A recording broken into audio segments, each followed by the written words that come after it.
Welcome to J is for Justice podcast. If live breaking news and following true crime is your thing, then please consider subscribing to my channel. And if you like what you see in my videos, please consider giving them a thumbs up.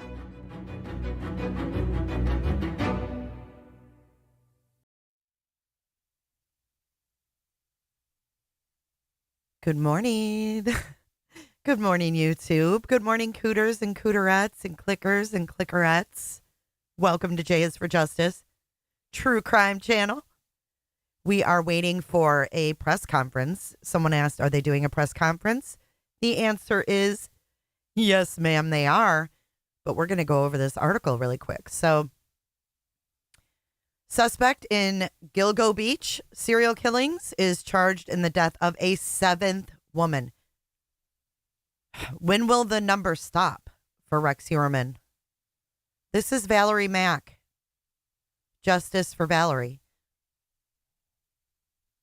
Suspect in Gilgo Beach serial killings is charged in the death of a seventh woman, and she's a redhead.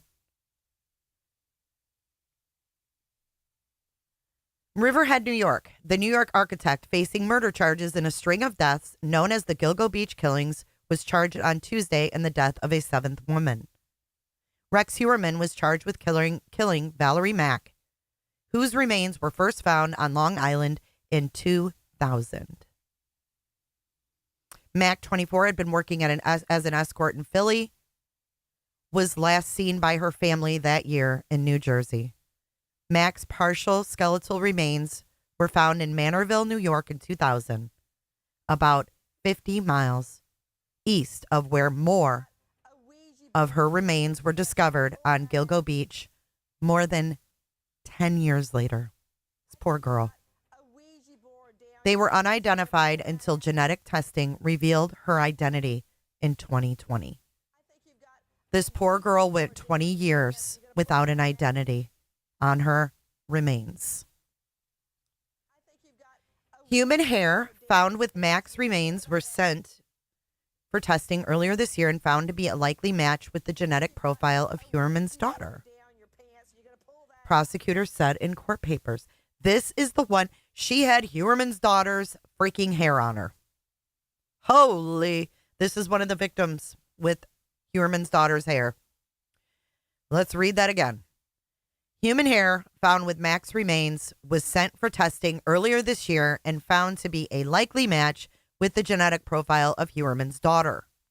His daughter is not accused of any wrongdoings and would have been 3 or 4 years old when Mack died.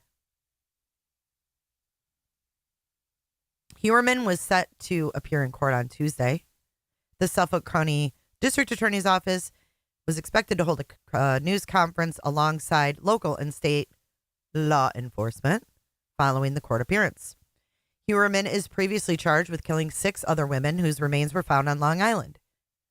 The investigation goes back to 2010, when police searching for a missing woman found 10 sets of remains in the scrub along a Barrier Island Parkway.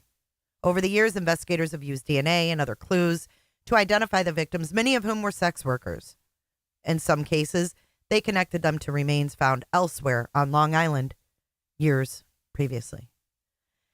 Police also began re-examining other unsolved killings of women found dead on Long Island. The case is dragged on through 5 police commissioners, more than 1,000 tips and doubts about whether there was a serial killer at all. Heuermann, who lived with his wife and 2 children in Massapequa Park on Long Island, commuted to a Manhattan architecture office, was arrested on July 13, 2023, and charged with murdering Amber Lynn Costello, Megan Waterman, and Melissa Bartholomew. He was charged in the deaths of 3 other women, Maureen Brainerd Barnes, Sandra Costilla, and Jessica Taylor. Earlier this year, he has pleaded not guilty to all the charges. In a June court filing, prosecutors said they had recovered a file on a hard drive in Heuermann's basement that he used to methodically blueprint his killings, including checklists with tasks to tick off before, during, and afterwards, as well as lessons for next time. In court papers on Tuesday, prosecutors said the document, which was created the same year as Mack's murder, includes details that align with her case. For example, it names Mill Road, a road where Mack's first remains were found, under the heading DS, which investigators believe stands for dump site. The document also lists foam drain cleaner under supplies. Prosecutors say that on October 3rd of 2000, Heuermann's phone records appear to show him making 2 calls to a Long Island plumbing company, and he paid another company the following month to check his mainline drain. In recent searches of Heuermann's home and office, authorities say they found old magazines and newspapers with articles about the Gilgo Beach killings, an investigation that prosecutors believe he kept as souvenirs or mementos. Among them was a July 29th, 2003 copy of the New York Post that included an article about the disappearance and deaths of Mack and Taylor. Prosecutors are also looking into the death of Karen Vergata, whose remains were first discovered in 1996 and finally identified in 2022. In September, authorities released new renderings of an unidentified victim who was found in 2011. Officials said the victim, who for years they had identified as male, may have presented outwardly as a female and died in 2006. It's a lot. It's so bad. It's so freaking bad. I can't even. Look at this. I get a Nexstar ad. Like, this is punking me right here. Y'all know they sued me, right? Y'all know these motherfuckers sued me, so I get to advertise them for them. Good morning, clickers and cooters. Good to see you. Oh, my God. Green Eye PI donated 5 clickerships. She said, Merry Christmas if you got a Christmas clickership. Christmas memberships, everyone. Christmas memberships. Thank her for your Christmas membership.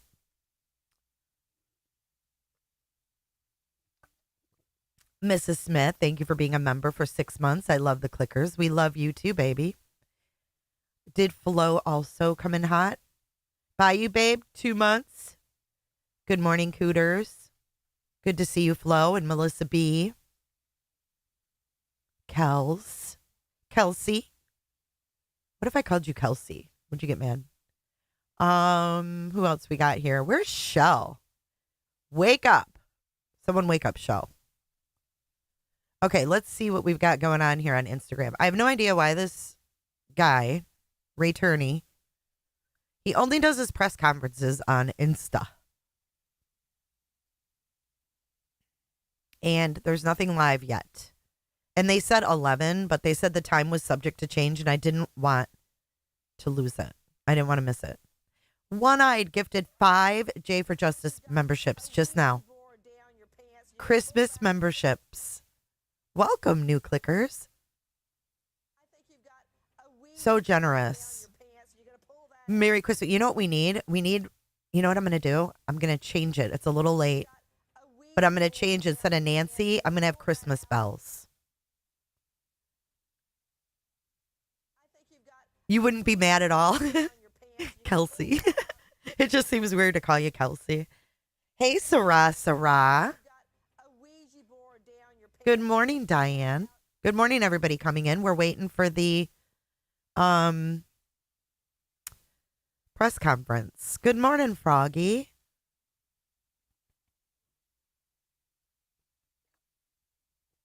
Christmas memberships. 15 of them already today. That is so amazing. Thanks, guys.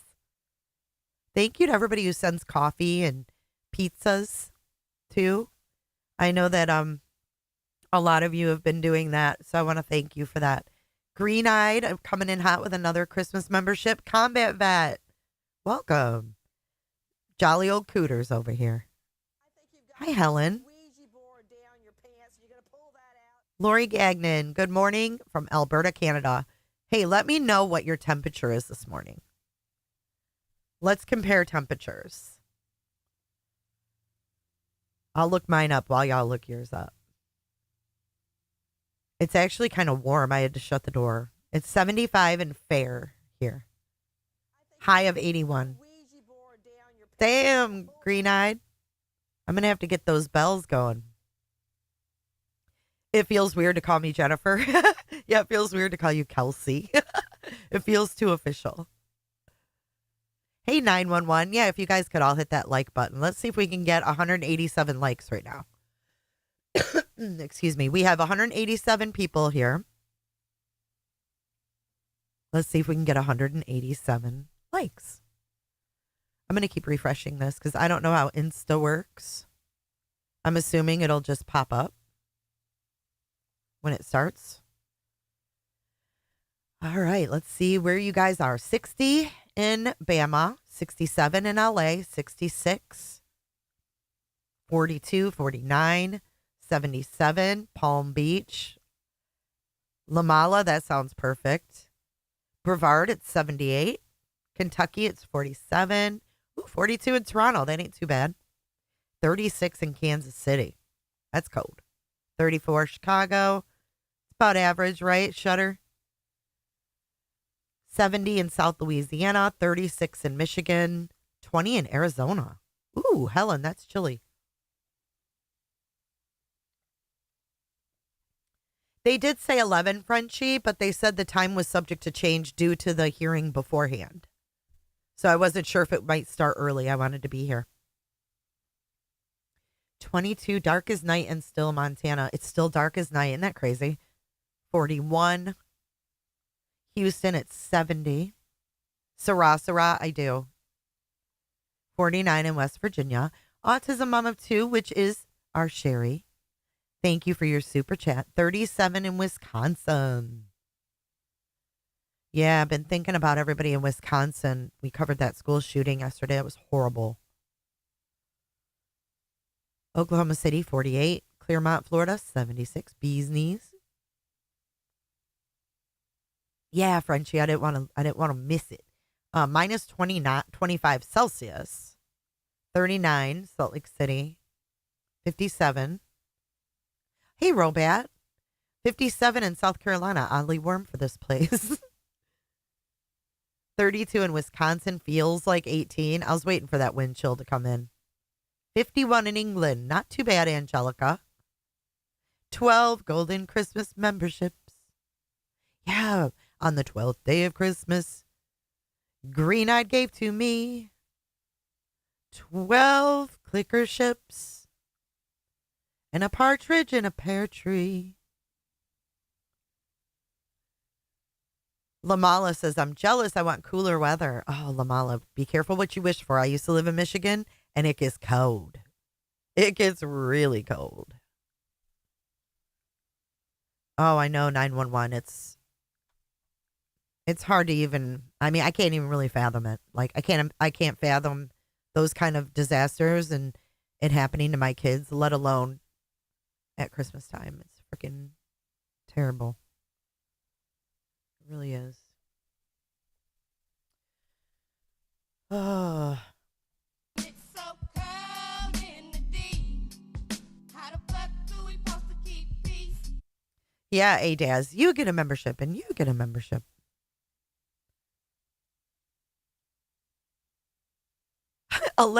Yeah, let's make a song.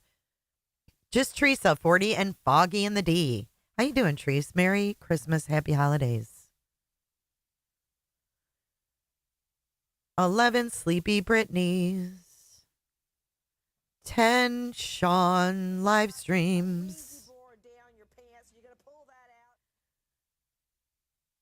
9 new creators. I'm trying to think at the top of my head. 8 green team memberships. Oh, no, that's the 5 golden rings. Let's start over again. 12. You guys are going to have to type it out. I hate the cold. My body hurts when it's cold. Yeah, the cold is hard on people.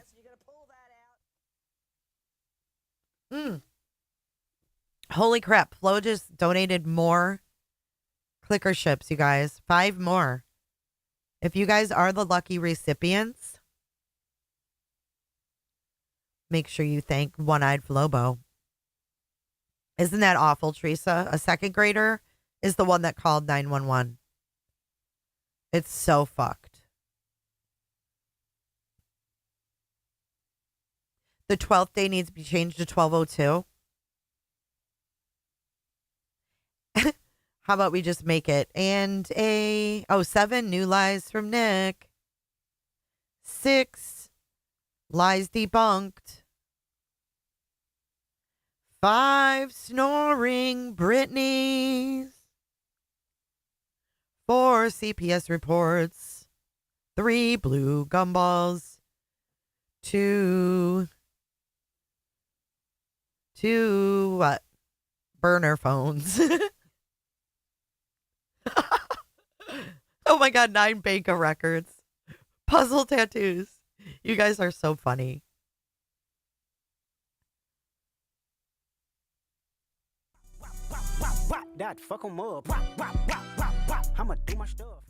Dude, she is something else, man. Hey, Potato. 1 green screen slip.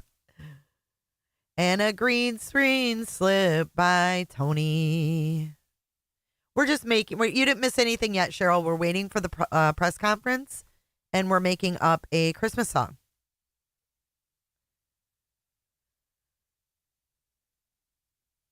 I know the 9 bank of records. That's great. 2 green screens, 2 folded green screens.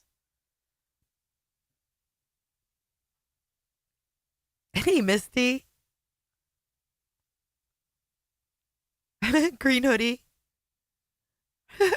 1 jailer, 1 rap jailer song.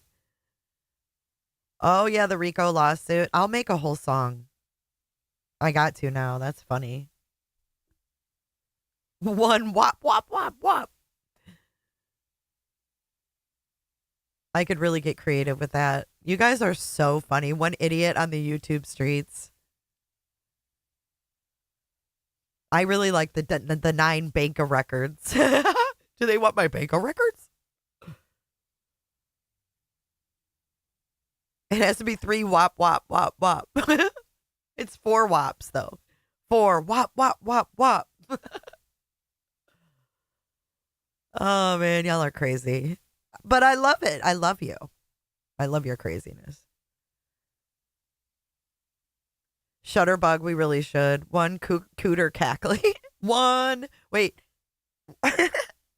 We have to put the wide open cooter in there somewhere. A big open cooter. Ashamed dog handlers. What is a banka? I don't know.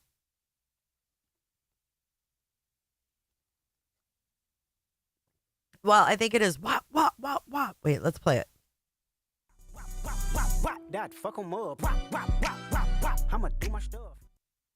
Actually, there's 5 wops. I can't count and sing either. I'm trying. Hey, Seabawing. Seabawing got a membership. Oh, yeah, Tilt-A-Whirls. I don't know what's going on. I'm on a Tilt-A-Whirl. We can put little sound bits in there to go along with each one. 2 pancake tits. Oh, man. Hey, Anna.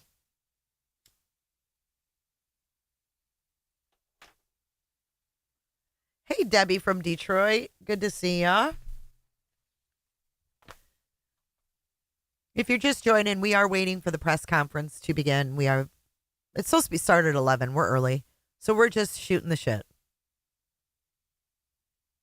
We do have a singer-songwriter, and it's Jammers, but I don't see her this morning. Jammers is a really good writer. 7 motions dismissed. Oh, shit.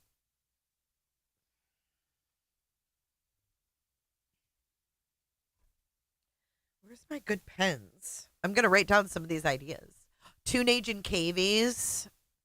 Fake dog handlers. How about hound dog puppies?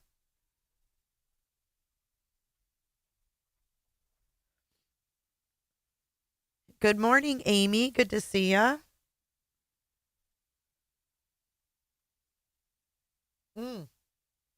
How many ROs? How many thumbs up? It really does. It reminds us how messed up the case is. I'm making a list. What are Nick's glasses called? What's the brand? Are they Louis Vuitton? We gotta include Terrell Lynn. Mrs. Smith, you should. You should do it and see what it comes up with.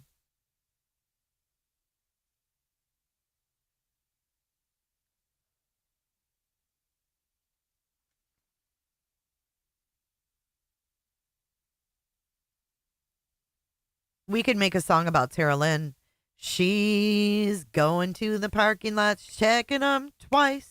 She's gonna find out if there's balls or not. Terry Lynn is coming to town. All right, I got the blue gumballs. I'm just scrolling through the chat.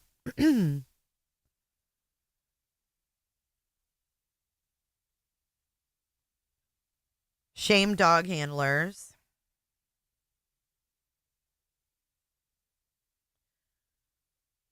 Snoring Britneys. I think that should be 12 because she falls asleep every night. I think we need 12 snoring Britneys. Green hoodies. What else? Wop wop wops.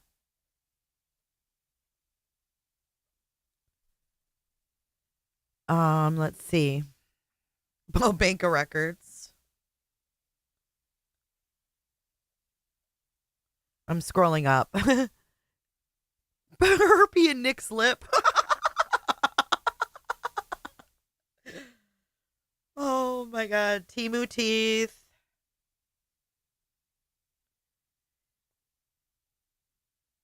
Peen slip.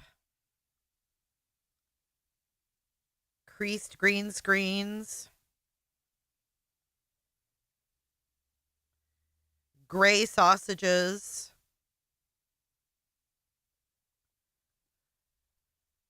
Let's see. What else? YouTube bans.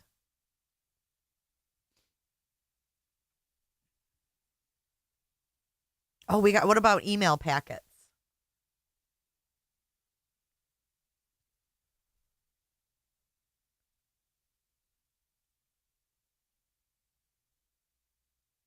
Seven dogs sniffing.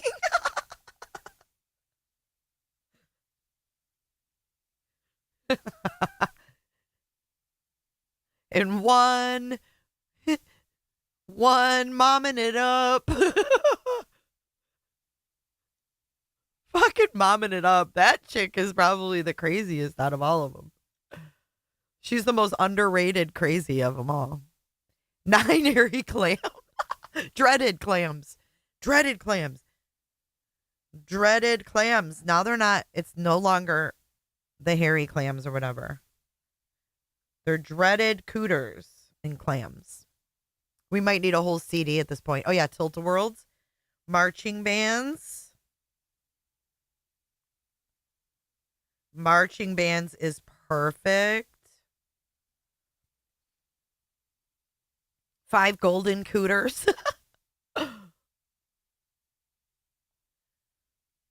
Washed up bounty hunter. Doxing. Oh, what about, the chilies? Oh, bearded. That's what it was. Bearded clam.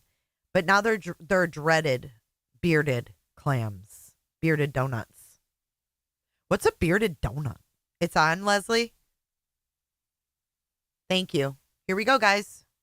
We are honored to prosecute this case. Hold on. Let's get this. For Valerie and her family, or on behalf of Valerie and her family.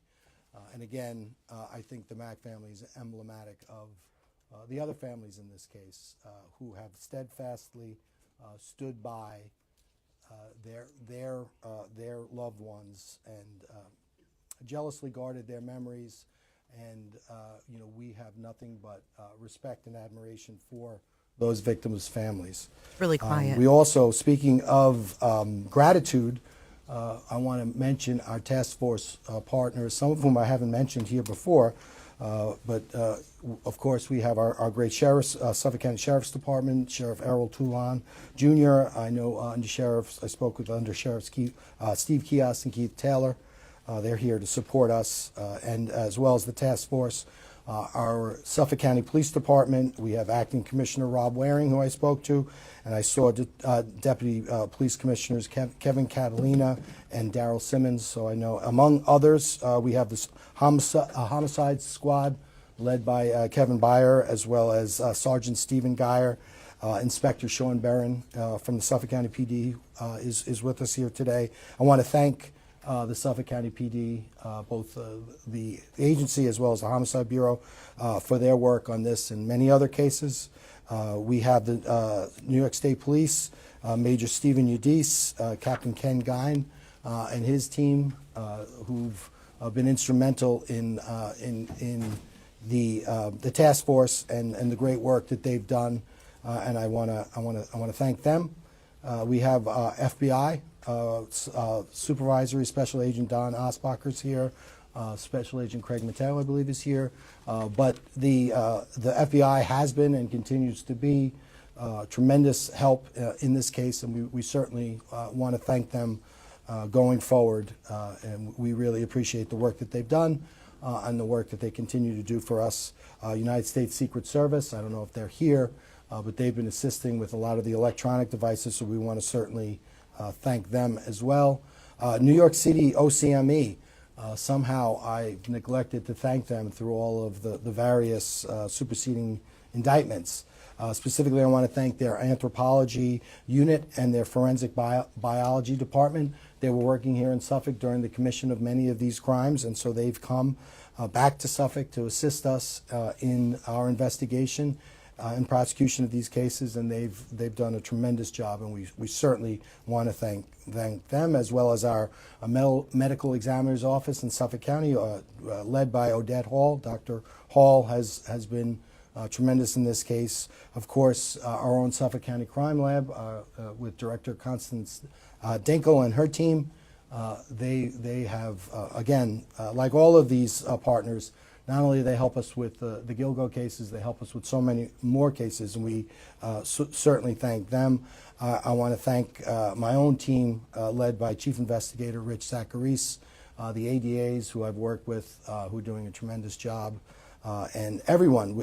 Our team, we have an army of people from my office who is really doing a great job, and we want to thank them. A case of this magnitude takes the assistance of so many different moving parts, and we certainly thank all of the folks who people don't even know about, who have really helped us significantly. It's more than it's just a literal army of people, so we certainly appreciate that.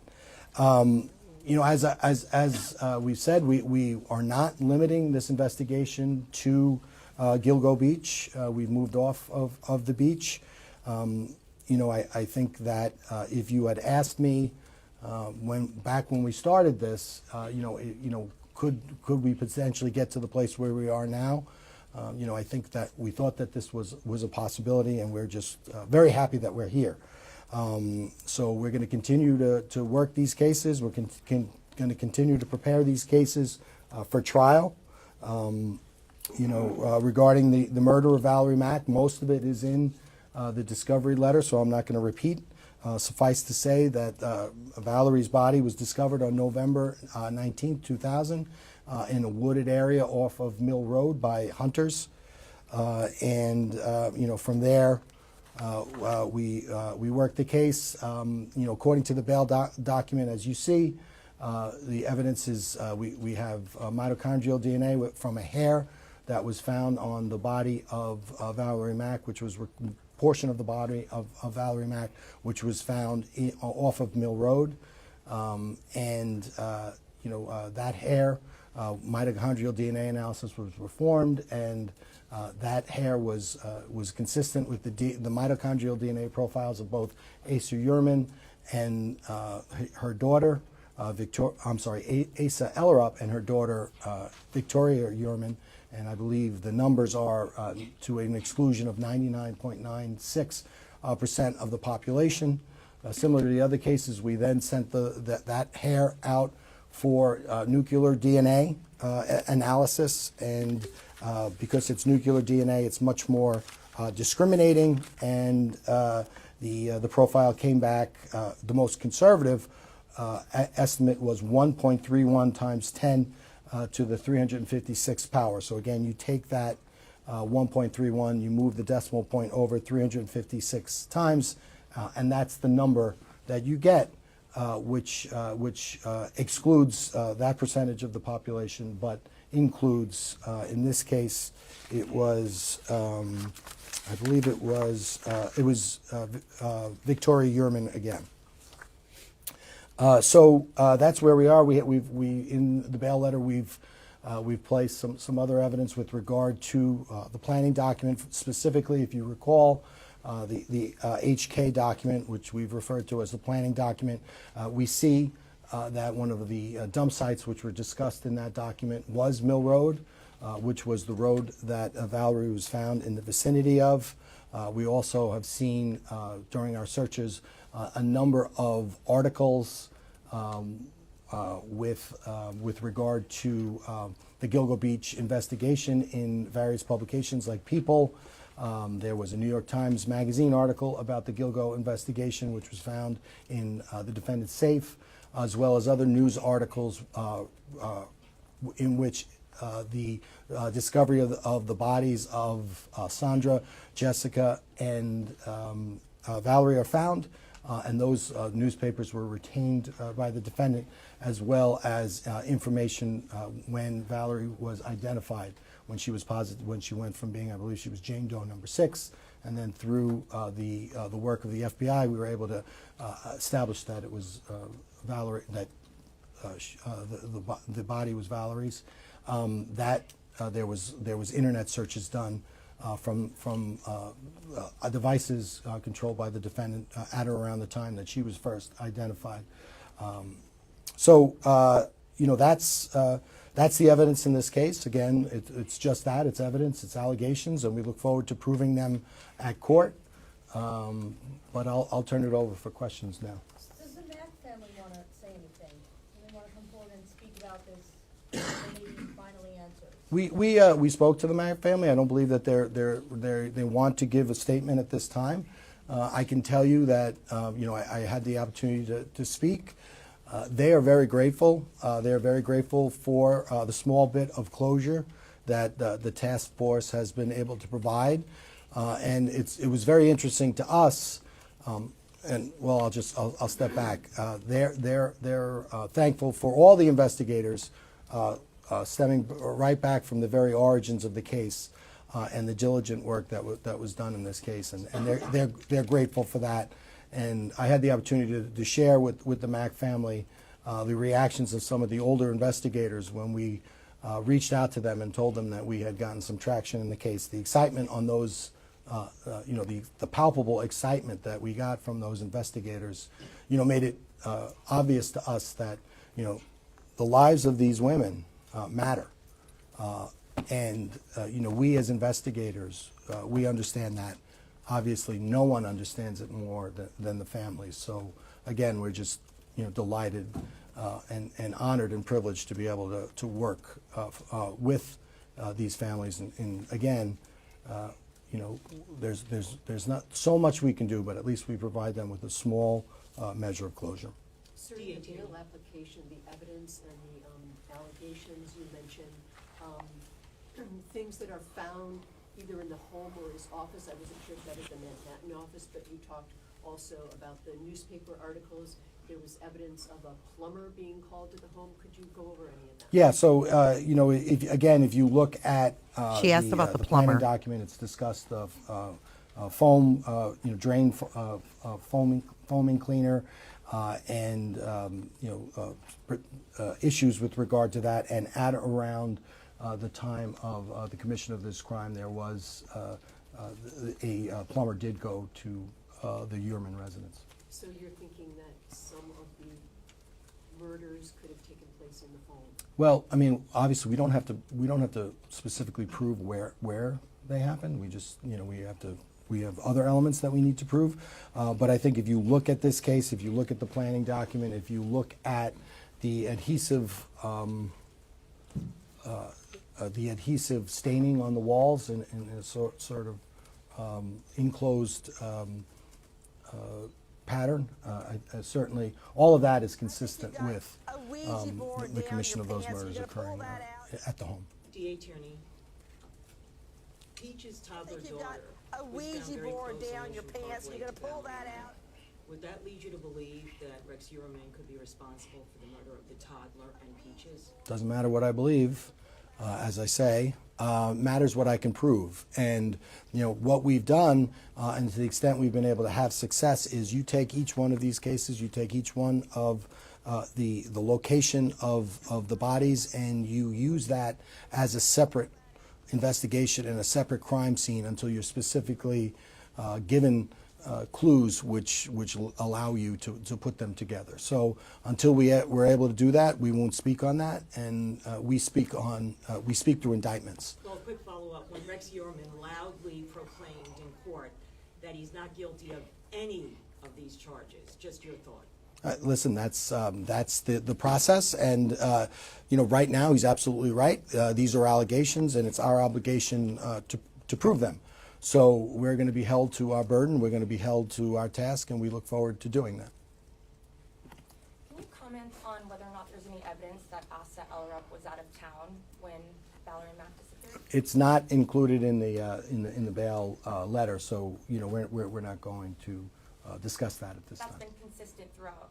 With regard to the other, we've been able to establish that, but it was not included in this bail application. And the thing is, we're precluded oftentimes about talking about things that have not been publicly disclosed or disclosed in court. So, all of the bail letters, that is, the evidence that which has been disclosed. Obviously, we have other evidence in this case. I don't believe we have any specific evidence with regard to the family's whereabouts. Throughout this case, the defense has raised questions about whether the DNA evidence is enough. I mean, can you talk about why you felt it was enough to charge him with this murder? Well, fortunately for us, we're not going to have to come to the question of whether or not it's just the DNA evidence is enough, because it's our position we have a lot of other evidence. And if you could go through all the bail documents to see a portion of that evidence, obviously not all of that evidence, because we have other evidence. But as the judge said in court today, this is cutting edge DNA, the SNP, single nucleotide polymorphisms. That technology which we're using in this way in New York State, it has been used in other places in the country a handful of times, but it has never been used in New York State. So whenever that happens, there'll be a challenge. There'll be a hearing called a Fry hearing, which the judge has set down, and the defense will make their arguments. We'll make our arguments. I anticipate having a hearing on that issue before the judge, and then it's up to the judge to provide the decision as whether or not the technology used in this case is scientifically accepted, and whether or not it'll be admissible in this case. So that's upcoming litigation. The Fry, I'm Kevin Sheehan. Hi.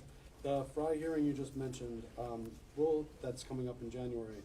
Will there be any motions on the part of the defense to break up these cases into a number of cases as far as victims? Well, I think the judge indicated on the record that he wanted a Fry DNA hearing motion filed by the defense by January, I believe. Yep. And then he also said, at the very least, and then he mentioned the severance motion. So I think that whether or not the defense decides they want to sever the case, that motion, we would anticipate it coming, if not in January, then soon thereafter. Would you oppose that motion? Yes. How again do you guys view those newspaper and magazine clippings? Well, I mean, again, what we've done with this case, what we've done with the phone records, the financial records, DNA, the internet searches, and the various things that he has kept since going all the way back to 1993. It's evincing his intent. It's evincing, his interest in the case. So we think that it's, circumstantial evidence of his, that persistent interest in the case, the victims, the methods being used to, starting back in 2010, all the methods used by law enforcement to try to catch the murderer of some of the individuals on Gilgo. All of those things are evince a certain mental state and intent. So we think when taken with all the evidence, it paints a certain picture. Again, the picture will need to prove at trial. You just mentioned the evidence, the tape patterns on the ceiling, for the tarps and stuff in the home. Were those all? I know those were in different areas, but were they all in the basement? Yeah. They were all in the And if you look at, the planning document, he's talking about push pins, because there's a, well, when I say he, I mean the document mentions push pins, and then and that the tape is no good, presumably because it creates a adhesive stain on the walls. That's all in the basement. It's all in the basement. And that was also kept as souvenirs? I mean, are you thinking that the newspapers and magazines were also mementos for him to keep feeling good about himself? I scored a touchdown in high school. Still have that article. Just one. You have that with you? You mentioned in the papers that he had visited the Suffolk County Police Gilgo site.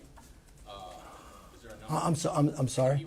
In the papers today, it said that he had visited the Gilgo site. Yes. The police department. At around significant times in the investigation. So is there a number of times that he visited the site? Timing was along with Mack's findings. Yeah, I believe it was the identification of Valerie Mack as the victim. Was there other times after the? I believe there was. I don't specifically have that information for you. We can get that for you, though.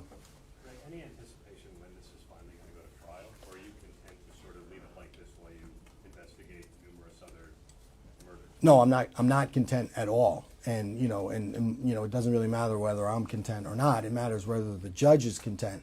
And I can tell you the judge is less than content. And that's his job. This is a very active and aggressive judge that tries many cases throughout the year, and he's eager to try this case. So he's doing his job, and he's pushing us. He's pushing the defense. He's pushing us.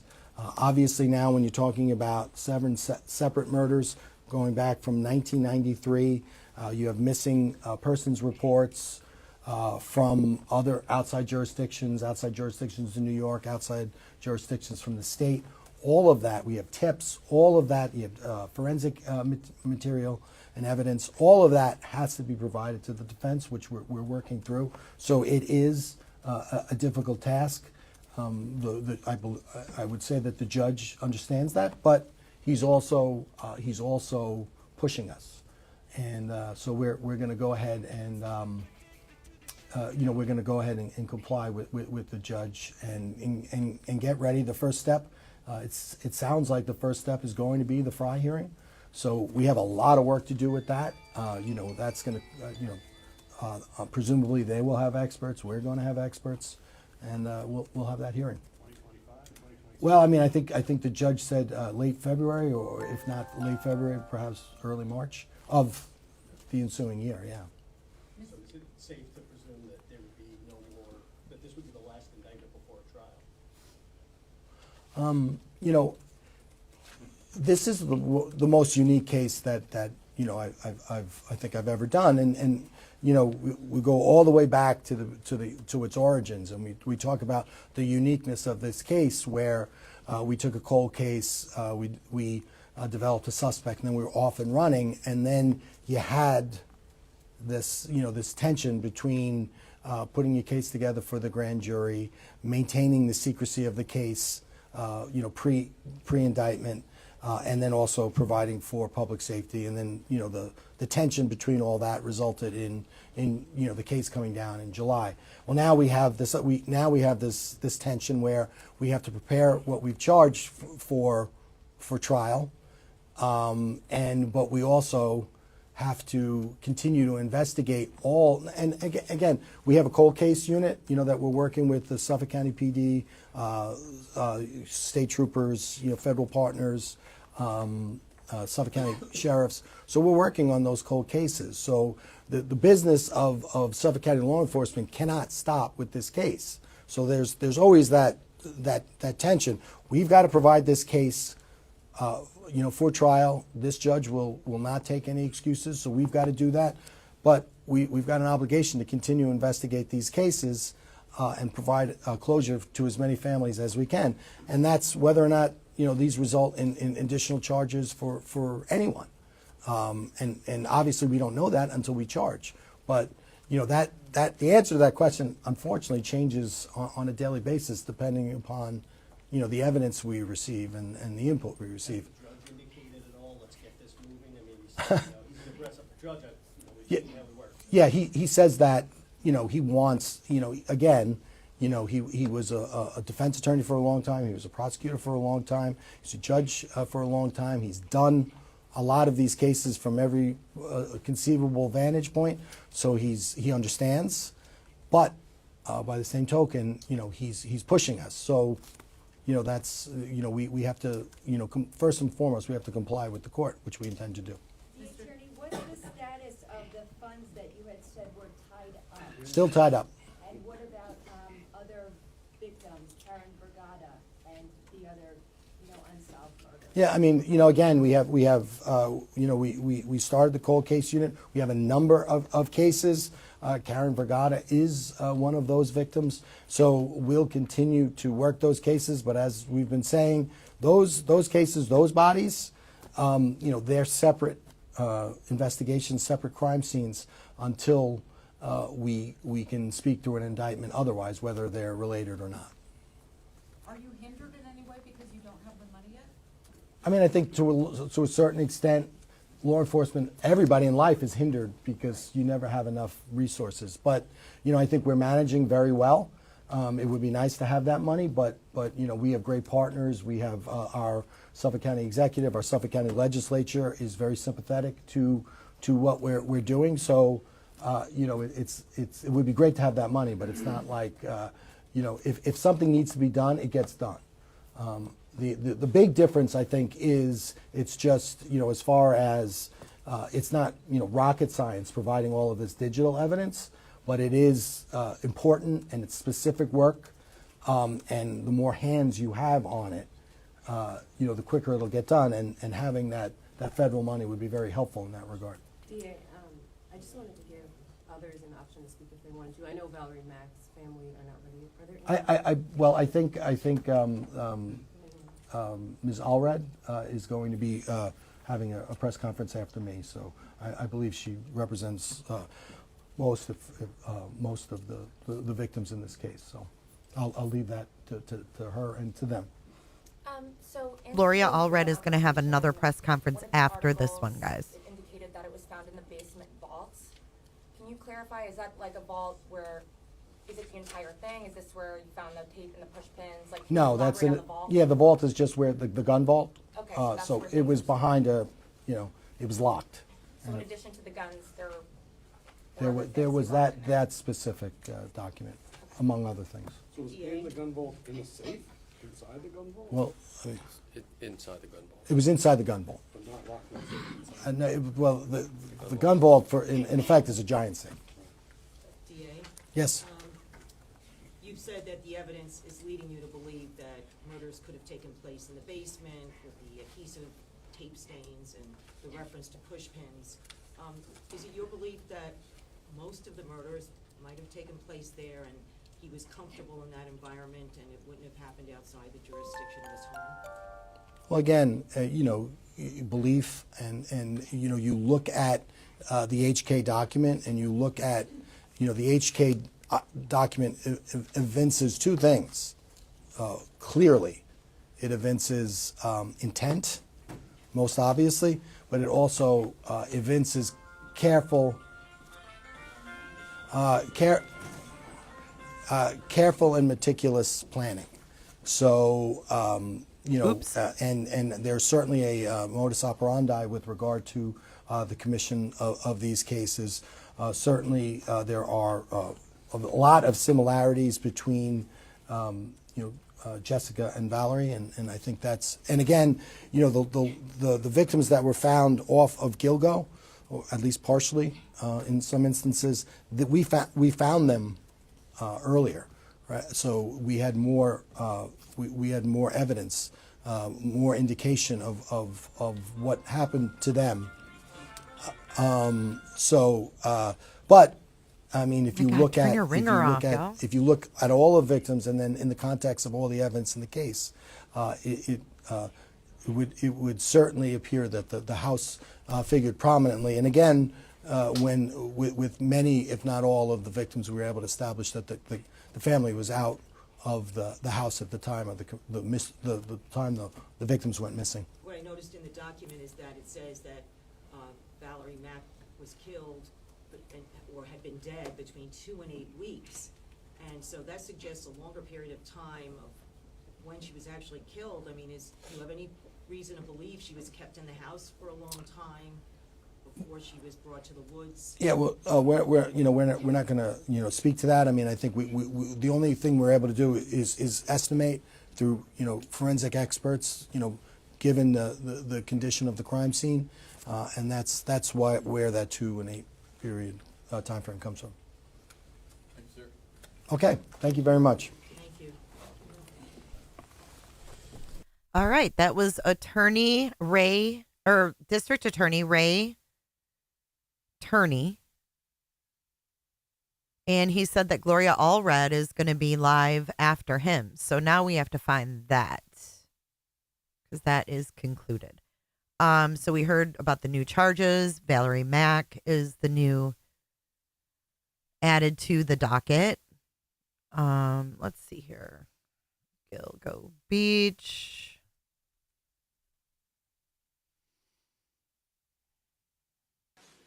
Here we go. So Gloria Alred, you guys are probably familiar with her. She's been around forever. She's in her 80s, and she is representing all of the victims. Okay. So here is Gloria. We are moving right into Gloria Alred, who represents these victims like a champ. These girls deserve representation. They deserve justice. Merry Christmas, everyone. I hope you guys are all having a good day. It's Tuesday, December 17th. Welcome to J is for Justice. We are just getting ready for press conference number 2. My name is Attorney Gloria Alred. I'm a victims' rights attorney representing the family members of some of the victims in this case. The defendant, Rex Heuermann, has been indicted and is facing criminal charges related to the homicides of my client's loved ones. He has entered a plea of, quote, not guilty, end quote, to the charges against him for the victims whose family members I represent. Here with me today are my clients. And if you would like to just raise your hand when I say your name, that would be fine. And I'll just give their first name. But if they wish later, they can also give their last name. Lynn, who is the mother of victim Melissa Bartholomew. Lynn. Amanda, sister of victim Melissa. Nicolette, daughter of victim Maureen Brainerd Barnes. Elizabeth, mother of victim Jessica Taylor. Jasmine, cousin of victim Jessica Taylor. Elizabeth, aunt of victim Megan Waterman. We are here today because we wish to support the family members of victim Valerie Mack. We want her family to know that they are not alone in their grief. My clients have also lost a loved one as a result of a homicide. And as a result, many of them have experienced despair, depression, anger, trauma, and grief that results from such a tragic loss. As Queen Elizabeth once said, quote, "Grief is the price that we pay for love," end quote. Even though what is alleged in the superseding indictment is stated to have taken place decades ago, the impact of the loss and the knowledge that this is not a missing persons case, but is instead a first or second-degree murder case, has caused the pain that they feel to cut to their hearts. Their loss and what their loved one may have suffered before she was killed has affected them emotionally, and in some cases physically as well, even now, decades later in 2024. Let's be clear. None of the victims deserve to die. They were all innocent, and they were just trying to earn some funds to support themselves and their families. They were, and they are, loved, and they are missed every day by those who knew them and who had a strong bond with them. My clients have traveled here today to say to Valerie Mack's family that we see you, we hear you, and we ask you to accept our condolences for your loss. My clients have been here at many court hearings because they want their loved ones to be remembered, and they want to give their loved ones a voice through their friends and family members.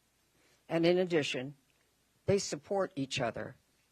Most of all, however, they want justice for those who were murdered and who were buried at Gilgo Beach.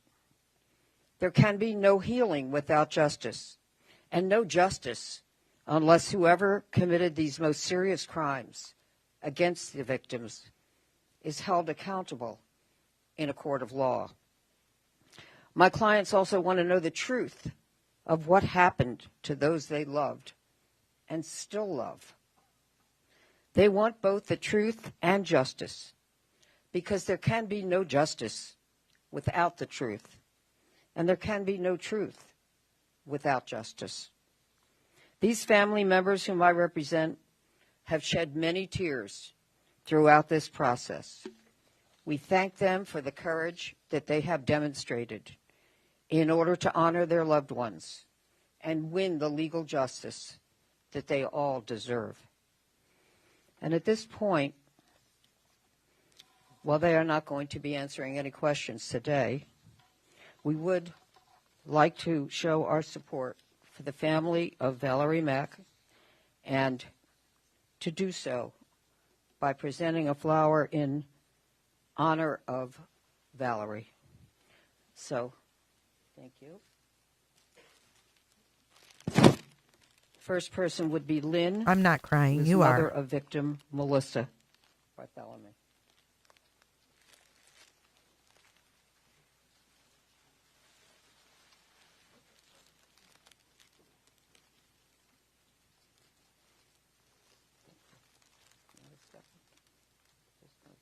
Okay, thank you.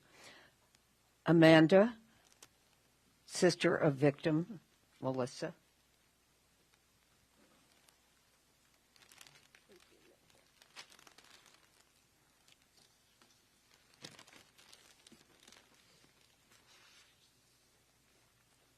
Thank you. Nicolette, daughter of victim Maureen Brainerd Barnes.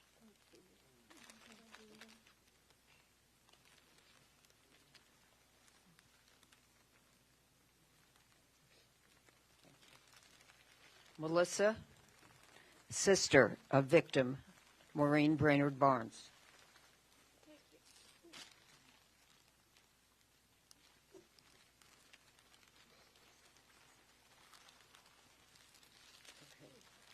Elizabeth, you stay here. You stay here.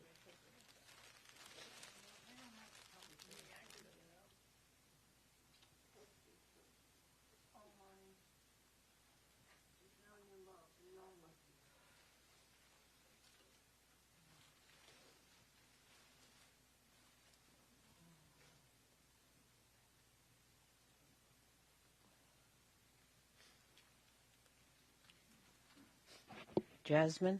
I don't know if Jasmine's here. Yes, Jasmine. Cousin of victim Jessica Taylor.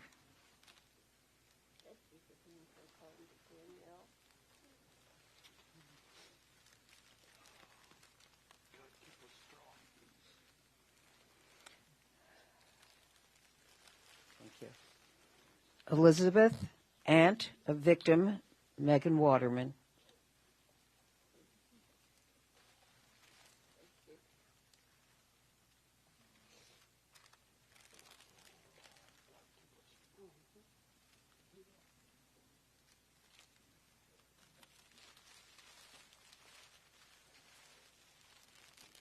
I don't know if there's anyone here that I don't represent who is a member of a family of a victim. If so, I'm happy to have you present roses.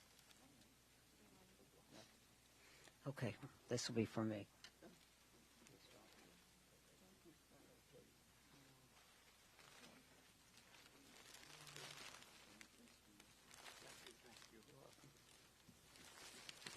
Okay. If there are any questions, be happy to take them. But the victims are not available for interviews today. Sorry, I can't hear you.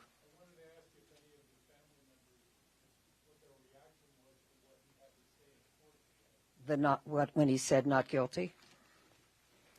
I don't know if anyone wants to answer that, but okay. Well, you know, it'll be for a jury to decide if, as and when it gets to a jury, if the prosecutor has proven his case beyond a reasonable doubt. Very high burden of proof, the highest burden of proof in the law. And he certainly has a right, that is, the defendant does, to say not guilty. La, la, la, And that is la, his la. position. You don't hold a count. And under the law, he is presumed innocent unless and until he is found guilty beyond a reasonable doubt in a court of law. So he can say it until he's blue in the face, but really what matters is what the evidence shows. And, of course, he has a right to take the witness stand and testify if he so chooses, or not testify if he would like to invoke his Fifth Amendment privilege against self-incrimination. So we'll have to wait and see. But I can tell you this. This group behind me are some of the most courageous people I have ever met. They have been through such horrific experiences, and they support each other. They sacrifice to come here. They try to show how strong they are, but they shed many tears when they're alone and when they have to see this accused person in the courtroom. So they will be here, and they will be here, and they will be here until all the evidence is in and everything is done that can be done to identify other victims and to see if those victims should result in a connection to the defendant. And that'll be something for the grand jury to decide as well. So thanks very much for coming today.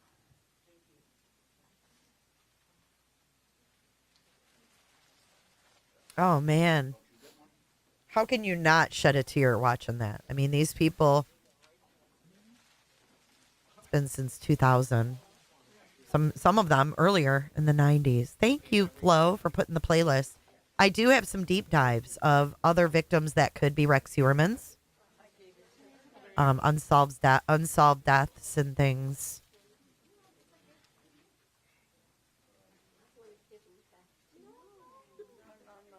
Rex, in my opinion, is a psychopath who enjoys leaving people in pain. Rex won't testify and Rex won't give any answers. I tend to agree with that. It is very sad. But you know what? It's high time and at least someone's doing it. Bless Gloria Alred for giving them the recognition that they deserve, really. 911, I'm sorry for whatever you're going through. Oh, I bet he has many others. I just have a feeling this guy has a lot of others. He's been in multiple states. It's quite scary. Oops. All right, we're going to close that. Let's see. You'd like to see what? What would you like to see, Kim? The deep dives?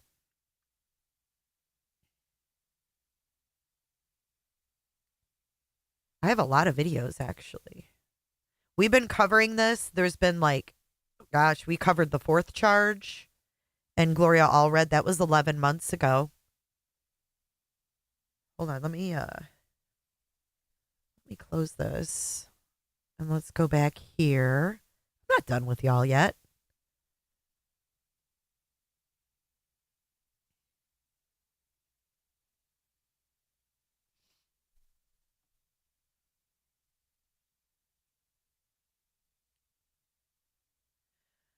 All right, let's see what we've got here. Here, let's play this. Yo, Seth Rogers, I heard you like 'em young. You better not go to cell block number 1. Katie was a teen when you fell in love. Then you had a son.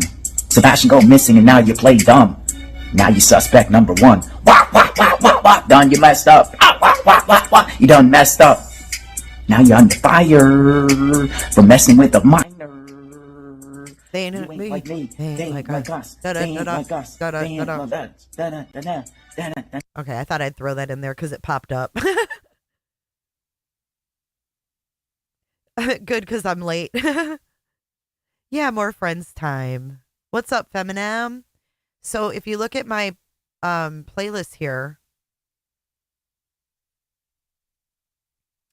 1 year ago is when I started on this case.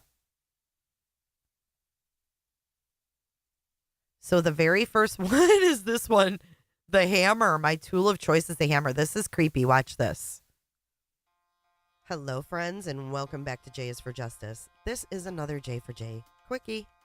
On Friday, July 14th, we covered the press conference for the arrest of the Long Island serial killer. While we were live streaming and waiting for the press conference, I did some searches on the suspect. And we found this interview that was conducted a year ago.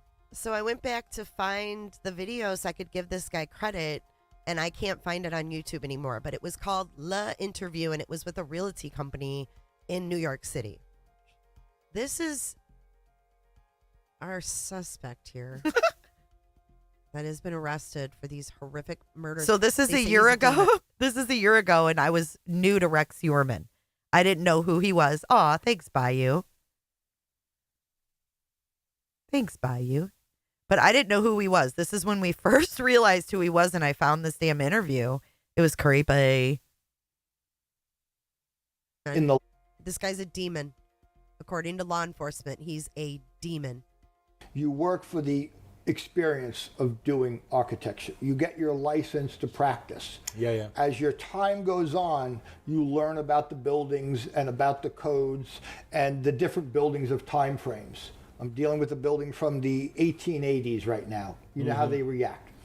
But it's the people, how they're all so different, and how you deal with the people, I think, is one of the more interesting aspects that have come out of this. Yes? Okay. All right, my last question. If you were a tool or an object to help you in your to help you to bring your business to greater heights, what would it be? That's an interesting question. I know.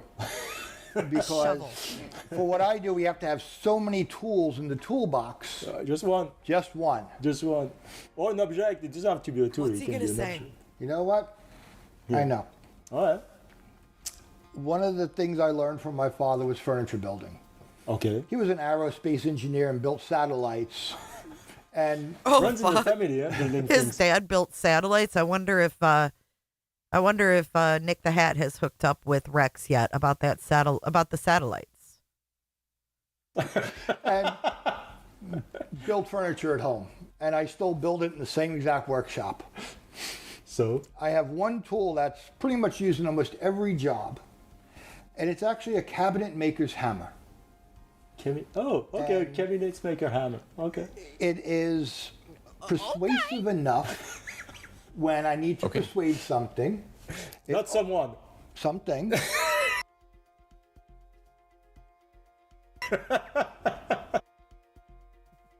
What the hell did I just hear? When he needs to persuade something, he uses a fucking hammer. Look at his teeth. He is a demon. He has demon teeth. Ew, he's gross. He's so Look gross. at those chompers. This is terrifying. Persuasive enough when I need to persuade something. Not someone. Something.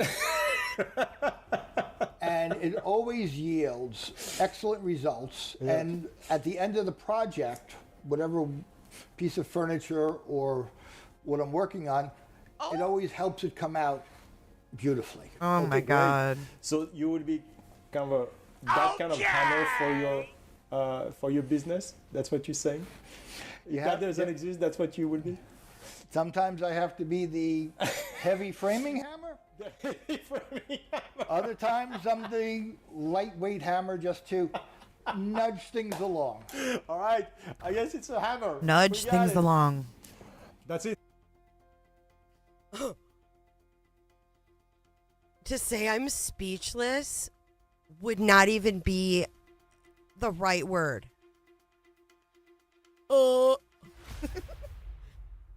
What did we just hear?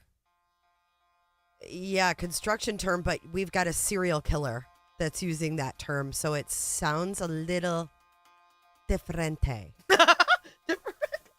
And he does look like fucking Trump. That is weird. Dye his hair, or get him a blonde toupee or wig, and he's Trump. He's got, except for the belly. Comment, share, like, subscribe. Subscribe, very important. But in the meantime, it's selfie time. Selfie time. Ew. You're fast. What? Ready? 1, 2, 3. Ah! Can you smile? That is. He can't smile because he's got he's got devil teeth. There's the final outcome and his digits. Look. Here's his digits, ladies. 212-947-1925. rex@rhcon.com. And then look at the selfie. Lord have mercy on my soul. He looks like Donald Trump. What the fuck? This dude is going to make the big time because he interviewed this creep. That was a crazy find. Let me know what you guys think in the comment section below. Do you want to do a deep dive on this guy? Because I didn't follow this throughout the decade that they were investigating. So if you guys would like to know more and you're not familiar with the case, let me know and we can deep dive together. See you guys in the next video. I miss doing the quickies. Do you guys like the quickie videos? Let me know. Craziness. Okay, so then this is the live stream, I guess, where we found all of this. And then here we go over the arrest affidavit in this one. Let's see. And these are all chaptered too. House in South Carolina. So was this dude, like, did he know they were on his trail? Because we didn't get any more information other than really that. But let's listen to this little clip. Details in this. New tonight, we've learned the FBI has searched the Chester property belonging to a family member of the accused Gilgo Beach serial killer Rex Heuermann.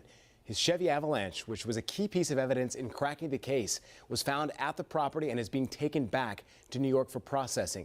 Heuermann allegedly killed 4 women whose remains were found on Long Island, New York, back in 2010. So did he stash it there? Like, what's the deal with that, right? Was he hiding shit? When did he take it there, I wonder? We don't know. Hopefully we'll find out a lot more soon. You know, like all the details, like how did they find this guy? How was he a suspect exactly?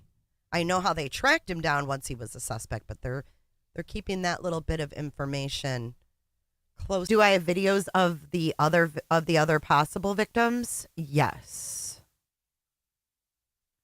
I'm trying to find it. We have the the Howard Stern. We went over that.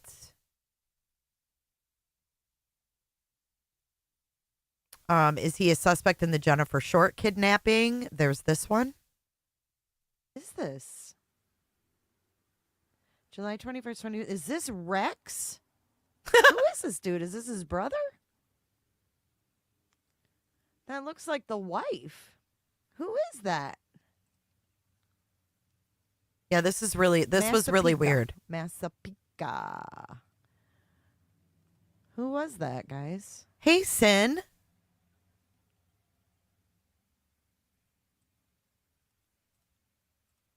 Who is that? Is that Rex's brother? Who are these people? Isn't that weird? They look like them. I can't remember Michael who and they Mary are. Short. These are the people that were killed. So this is one we were looking into to possibly be Rex Heuermann. Kami, if you missed it, we already watched the press conference. There is a 7th victim that Rex Heuermann is charged with. And that's what we went over. Hold on. Let's read this. A benefit ride to honor a slain Henry County girl is entering its 21st year, and law enforcement agencies take another look at unsolved cases after a recent charge in a 13-year-old case in New York. Have you guys heard of this? Tell me in chat, because I haven't heard of this one. Heuermann owns property in other areas, including Las Vegas and Chester County, South Carolina. Henry County Sheriff Wayne Davis said he has not heard about Heuermann's South Carolina property and was not familiar with the route he would take to get there. However, we're open to exploring all options, including the 2002 slayings of the Short family. The bodies of Michael and Mary Short were found August 15th, 2002 in their Oak Level home. Each suffered a single gunshot wound to the head. Their 9-year-old daughter, Jennifer Renee, was missing and presumed abducted by her parents, killer or killers. Human remains found in Rockingham County, North Carolina, about 6 weeks later, were confirmed to be those of Jennifer. She too suffered a gunshot wound to the head, and no arrests were made in the case. The Shorts were considering a move to South Carolina at the time of their deaths, and the couple had been talking to a local real estate agent about selling their Henry County home. Michael Short had been searching for a job with a mobile home moving company in the coastal region of South Carolina. He reportedly visited areas that included Bennettsville, Florence, Conway, and Myrtle Beach. Chester County is situated just off Interstate 77 between Charlotte and the state capital of Columbia. Heuermann bought property there in 2022. Relatives have lived in the area for about 2 decades. You hear that? The investigation in New York is ongoing as authorities there seek information in the Rex Heuermann bought property there in 2022. Weird, huh? Look at this.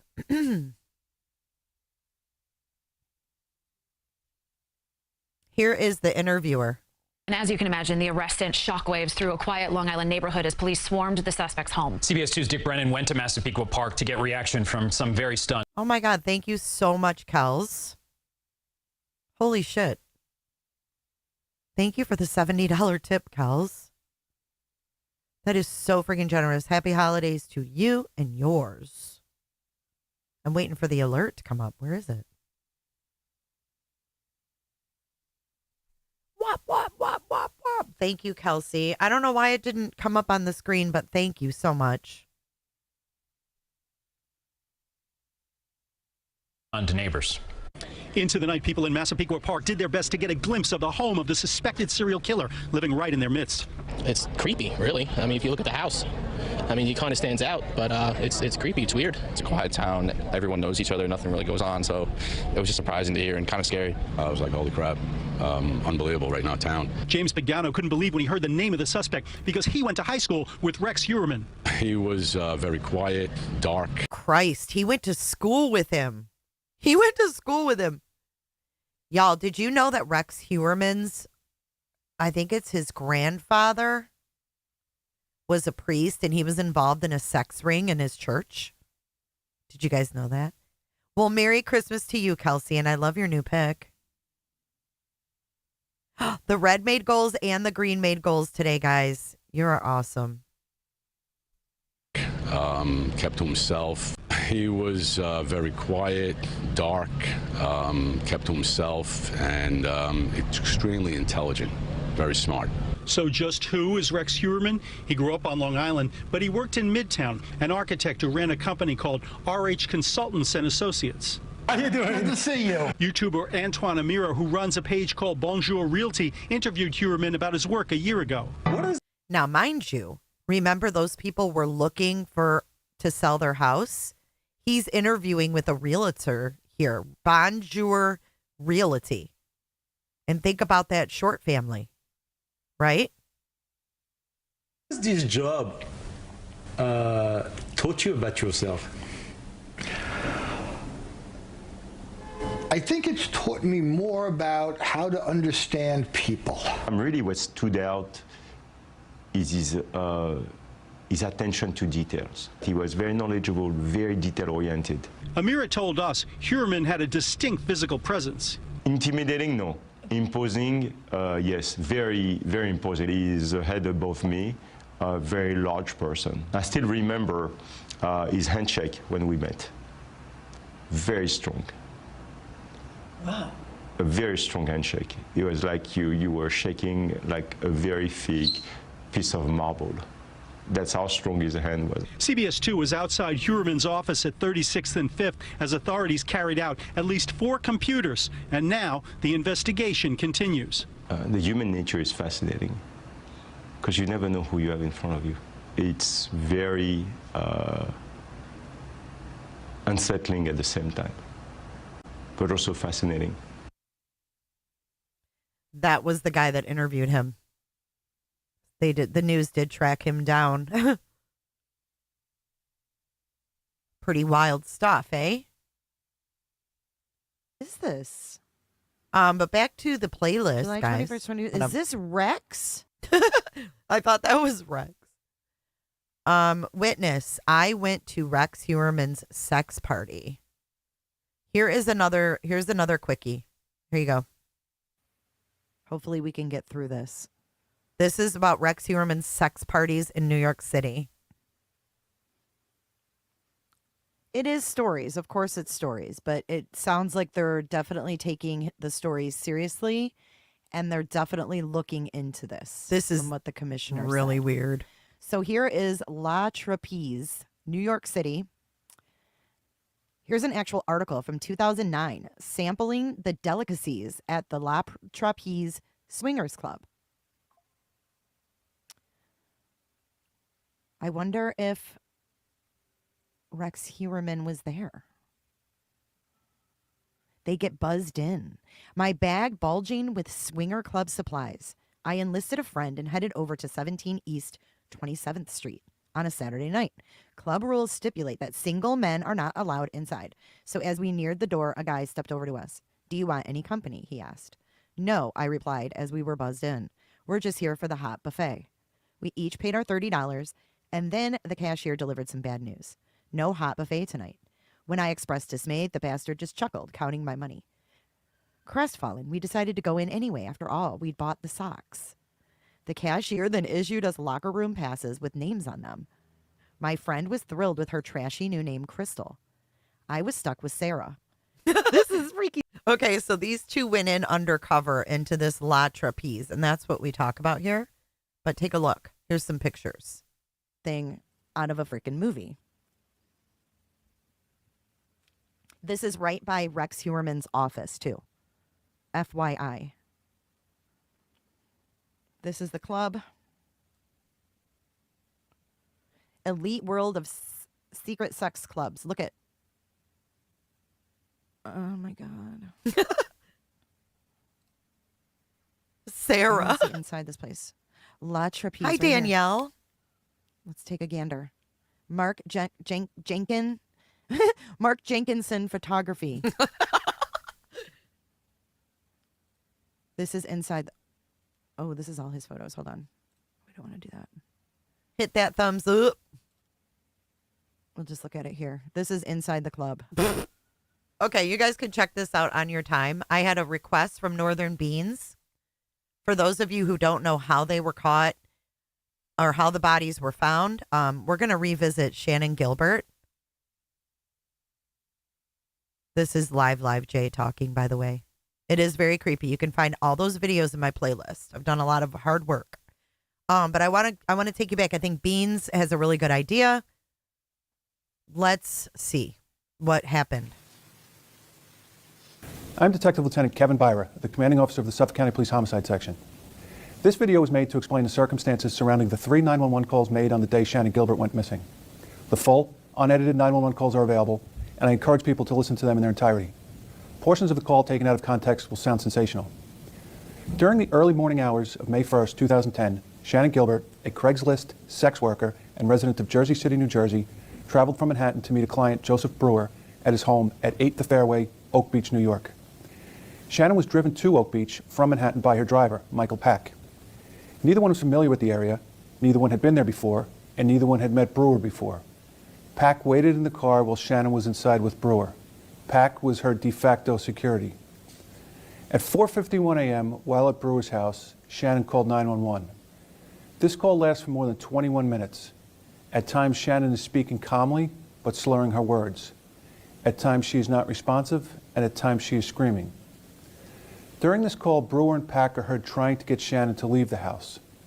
Shannon eventually does leave the house and runs to Gus Coletti's house, located at 17 The Fairway, which causes him to call 911 at 5:22 a.m.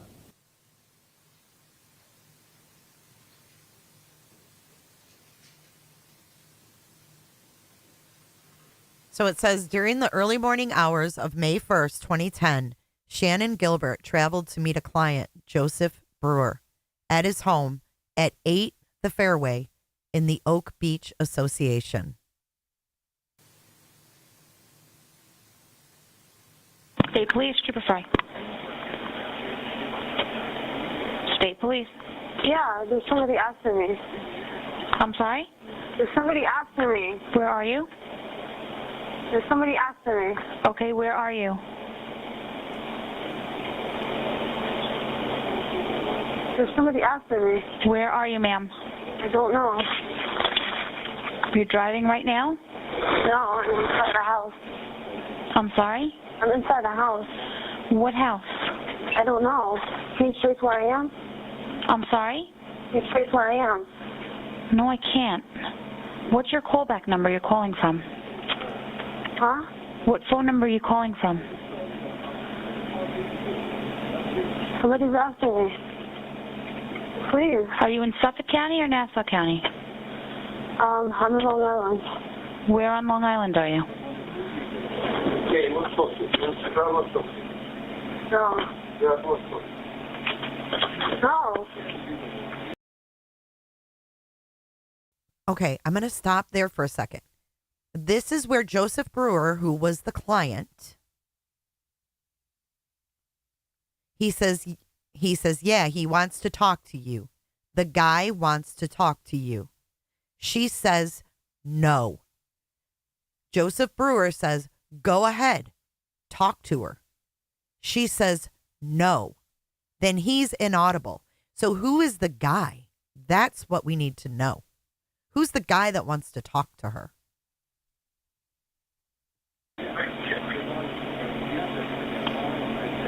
No. No, stop, no. Where in Long Island are you? In Suffolk County? Nassau County? Huh?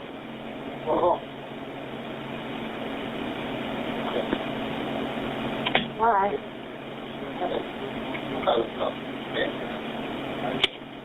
You called me by my name. Why?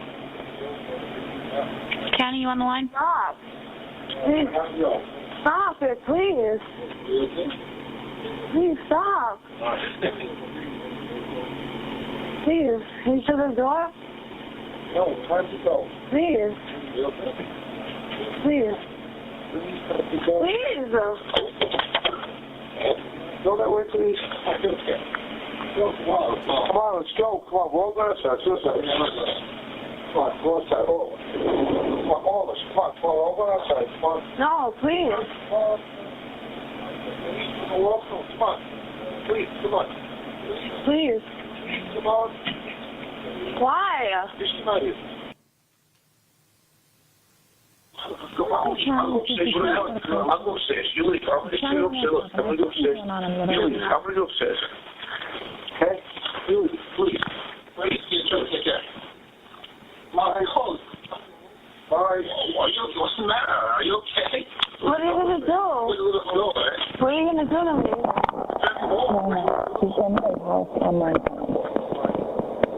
Why? Flo, do you think it sounds like Heuermann? I know the laughing. It's so disgusting. This is so scary. Poor Shannon. Are you okay? What are you going to do? What are you going to do to me?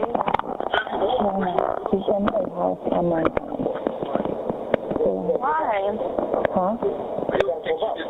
Well, I don't know, but it was transferred to me. Why? No. Are you going to kill me? It's into, I think it's Suffolk County on the north for the police.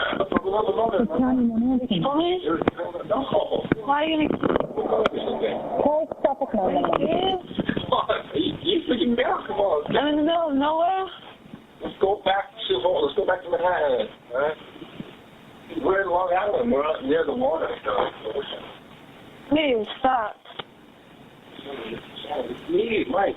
Brother, come on. No, stop it, please. Hello?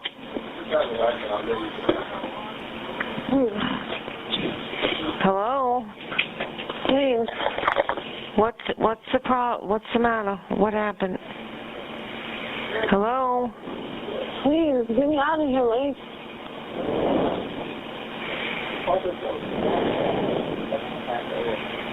Hello? You're being sarcastic about this. You were part of this all along. I just met him just now. Shannon then ran from Brewer's house at 8. She said, you were a part of this all along. And he said, I just met him tonight. The Fairway to Gus Coletti's house at 17 the Fairway, and then ran from Brewer. You were part of this all along. I just met him just now.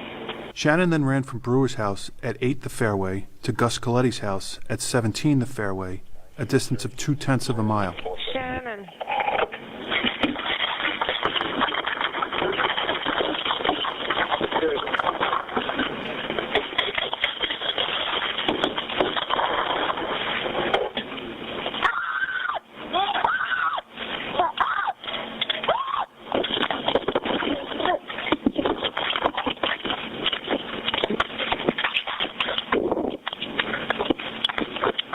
Shannon interacts with Coletti. He invites her inside his home. Shannon.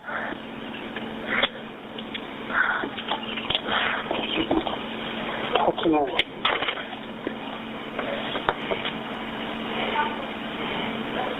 Hello.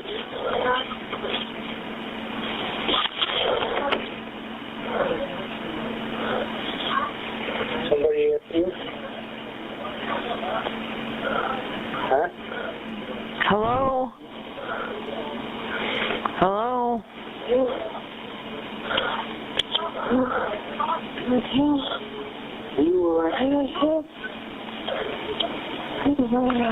Don't keep yourself hurt. Where are you going?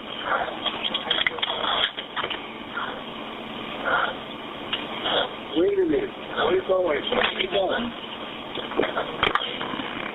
She then runs from Coletti's home, prompting Coletti to call 911.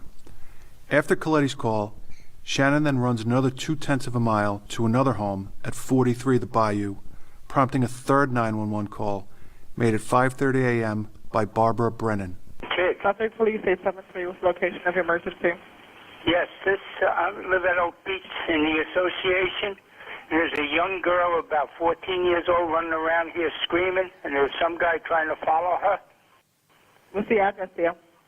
I'm at 17 The Fairway. All right, you have a description of the girl or the boy? Pardon me? Do you have a description of the girl or the boy? The girl is about 14 years old, got blonde hair, very small. The boy, I can't tell. He was into like a Suburban. What color? Black. Did you happen to get a plate number or any plate? No, I didn't. Okay, telephone number you're calling from? 4. Are they still on the fairway? They just went past the gatehouse where the entrance is. And what's the name of the complex? It's Oak Beach Association. Okay. Out at by Robert Moses. All right, we got somebody over there. I'll be watching. Oh, okay. Bye.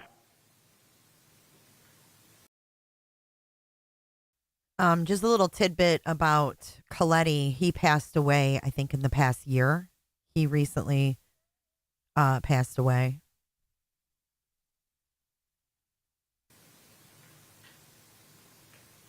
Suffolk Police 875. What is the location of your emergency? 43 The Bayou. Some woman is knocking at my door. What town are you in? Oak Beach Association. What's the nearest corner street now? Ocean Parkway. Okay. I need to know what you guys think about this part. So this woman is calling and you can clearly hear Shannon banging on the door. You can hear Shannon banging on the door. Okay. Now, I understand being tripped out. You know, it's late. It's the middle of the night. Whatever. I don't know what time it was, but let the girl in. Let the girl in. I could see if it was a man. But put a 1 in chat if you guys would have let her in. Put a 2 if you would have just called 911 and had her banging on your door. You think they had Rex standing out front waiting for her? It wouldn't surprise me. You wouldn't let anyone in your house, Robin? She says she's in danger. You wouldn't let her in? You'd say, stay on the porch. I'm calling 911. 5:30 a.m. Or if you have a garage, say go in the garage, shut the door, stay in there. I don't know. It's a tricky one, right? Yeah, you don't know what's going on. It might be a setup, like to get you to, open the door, and then you get bum rushed. You don't know. She says she's in danger. Do you know her or no? No, I don't. I'm not letting her in. She's banging on your door now? Yes. Did she say what kind of danger? No. Oh. And we live in a gated community. What's your name, ma'am? Barbara Brennan. What's there a name to that community? Oak Beach Association. Oak Beach Association. And I have an elderly mother here. Oh, she also has All an right, elderly I'll get somebody mother. right over there, okay? Okay, thank you. You're welcome.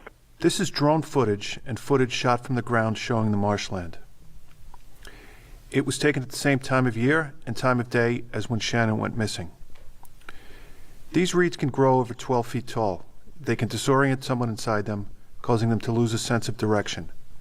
One cannot tell where the highway is or where the bay is. The reeds and brush can become impenetrable in places. There's a trench running east and west through the marshland. This was created to allow mosquito control. It is believed that Shannon followed this trench. Personal belongings of hers were found just north of the trench.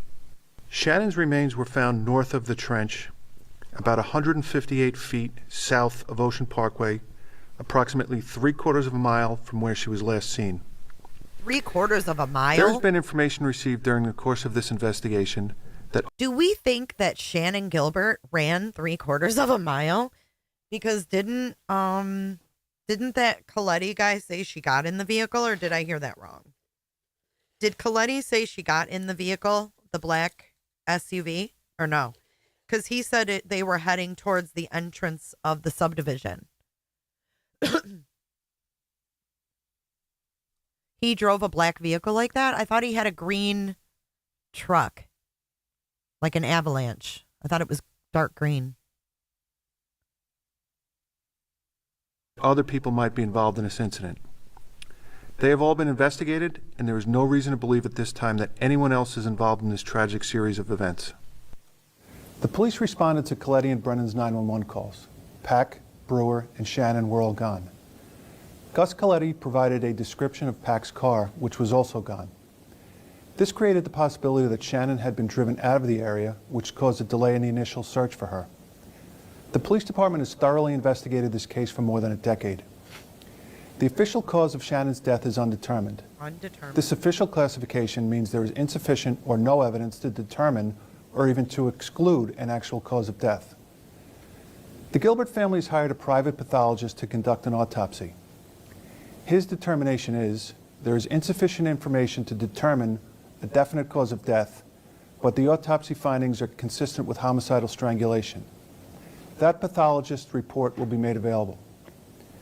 This case, including the 911 call, and all of the other cases commonly referred to as Gilgo, in their entirety, were made available to the Behavioral Analysis Unit, or BAU, of the FBI. As part of BAU's review of the case, they retained the services of a psychiatrist to review Shannon's words and actions on the 911 tape, and also to review the facts of the case. BAU's opinion, based on their review of Shannon's case, the scene, the 911 calls, and a psychiatrist's review, is that Shannon Gilbert's death is not consistent with Shannon being the victim of violence or of a violent offender. Significant differences between Shannon's death and the circumstances surrounding the other victims' deaths were also highlighted by BAU. The Suffolk County Police Department is open to evaluate any evidence to be able to help us and all involved determine a definite cause of death. However, based on the evidence, the facts, and the totality of the circumstances, the prevailing opinion is that Shannon's death, while tragic, was not a murder and is most likely an accident. While we are of the opinion that this was an unfortunate accident, we remain open to evaluate any information that the public may have. Anyone with information is asked to call Crime Stoppers at 1-800-220-TIPS. I have one question. How can this be an accident when you have this 911 call where she's running for her life? How can that be an accident? Thank you, Pine. Pine says, this is going to be really intense case to follow, Jay. Glad you continue to keep us updated and open discussion. This is how you cover true crime, BJ. Thank you, Pine. Appreciate you being here. I'm so glad you guys are all here. You think the adrenaline could make her run like that? Okay, let's keep watching. 09, how can I assist you? Hello? Hello? This is the entirety of the calls. Hello, you dialed into the 911 system. How can I assist you? Hello? Yeah. Do you need the police? Yeah. Where? Where? Who's there with you?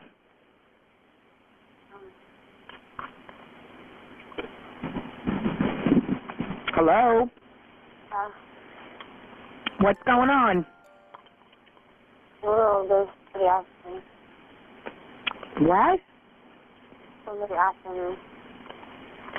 Somebody is harassing you? After me. Who? Can you trace her in? Let me talk to him. Can you trace her in? Let me talk to him. I'm at the Jones Beach. You're at Jones Beach?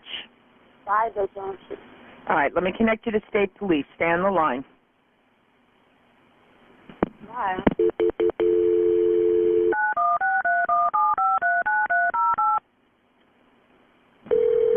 You got to talk louder to them. Why? Why? State Police, Trooper Fry. State Police. Yeah, there's somebody after me. I'm sorry? There's somebody after me. Where are you? There's somebody after me. Okay, where are you?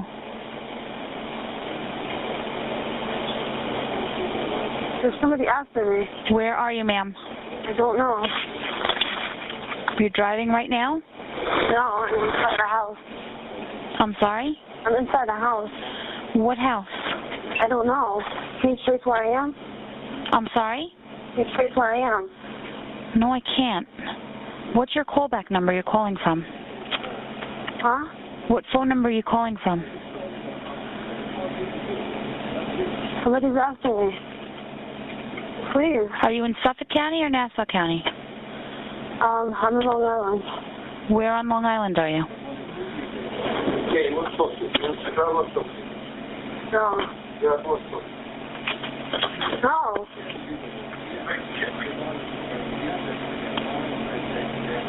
No. No, stop, no. Where in Long Island are you? In Suffolk County? Nassau County? Huh?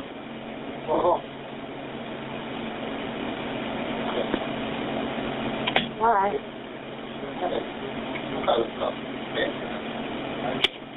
Why you call me by my name? Why? County, you on the line? Stop. Please. Stop it, please. Please stop.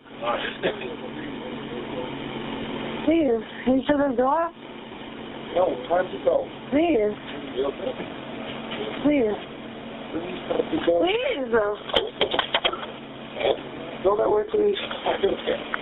Come on, let's go. Come on, roll that side. Come on, go outside. Come on, all of us. Come on, roll that side. Come on. No, please. Come on. Come on. Please, come on. Please. Come on. Why? Why? County, are you on the line? Hurry up, I want to show you something. Why? I want to show you this. Please come on. Please.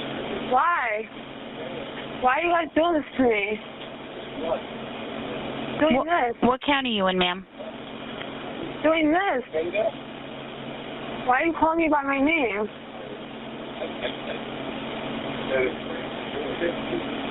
Please. Please, give me here. No, please. Give me here. No. Please. No, stop it, please. Stop it, please. Please, stop it. No. Please, stop it. No, please. Stop it. Please, stop it. No. Let me fix that. Please. Please, stop it. No, please, stop it, please. Please, stop it. Please. No, what are you going to do to me? What are you going to do to me? Stop it. Please, get him out of here. What do you want?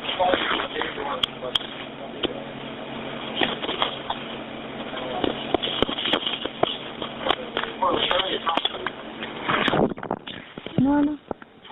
Come on. I'm going upstairs. You leave. I'm going to go upstairs. You leave. I'm going to go upstairs. Okay? After all this, we're hearing the struggle. She's found dead, and it's an accident? Come on. How many times do you hear a 911 call like this, and then the person's found dead, and it's a freaking accident? Please, get your ticket. My host. What's the matter? Are you okay? What are you going to do? What are you going to do to me? She's in a house on my...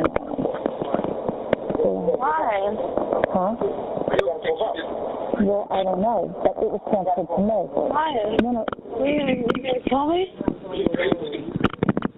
It's coming to, I think it's Suffolk County on the left for the person. The county won't answer me.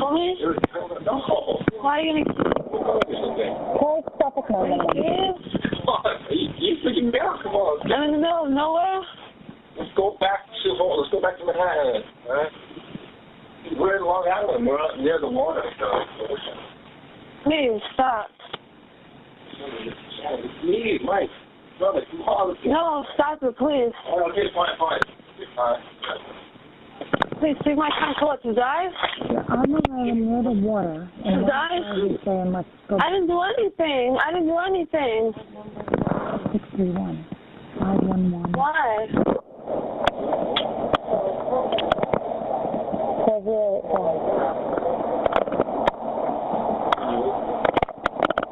Mike, you close that? Some guy named Mike here. Mike, why? Why? Why? Why, Mike? For fun? For me? I'm never going to enjoy it again. Why? I never do. I never did.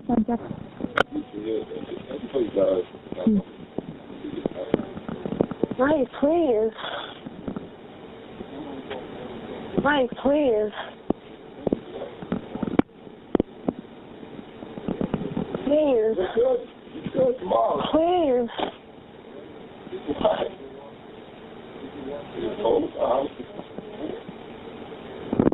She did something I don't know what phone she's calling from, but I transferred her back. You know where she's coming from?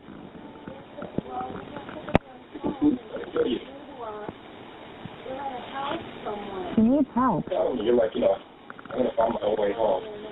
There's a shot in the house with the female. And the female was the initial caller. So this is all set up? You set everything up? I waited for you. You told me you're going to find your way home, so I was like, what? You know, nothing that I found. So this is all set up?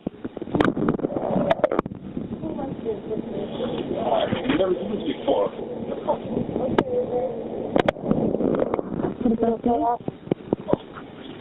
Well, you're joking with me, right? Why? I don't know. Why are you doing that? All right, I'll say I was lying. You did? Why? It was a 631 number. Why?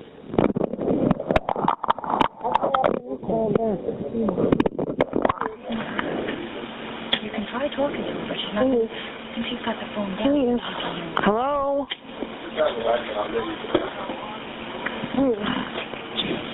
Hello? Please. What's the matter? What happened? Hello? Please, get me out of here, Lee.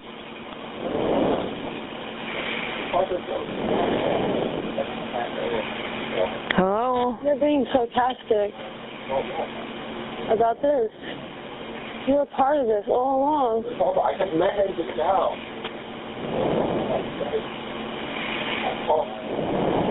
I told you after. I called his number.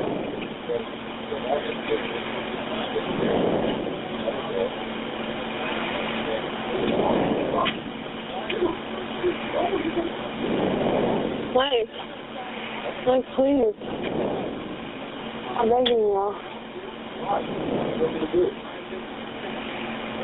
I just want to go home.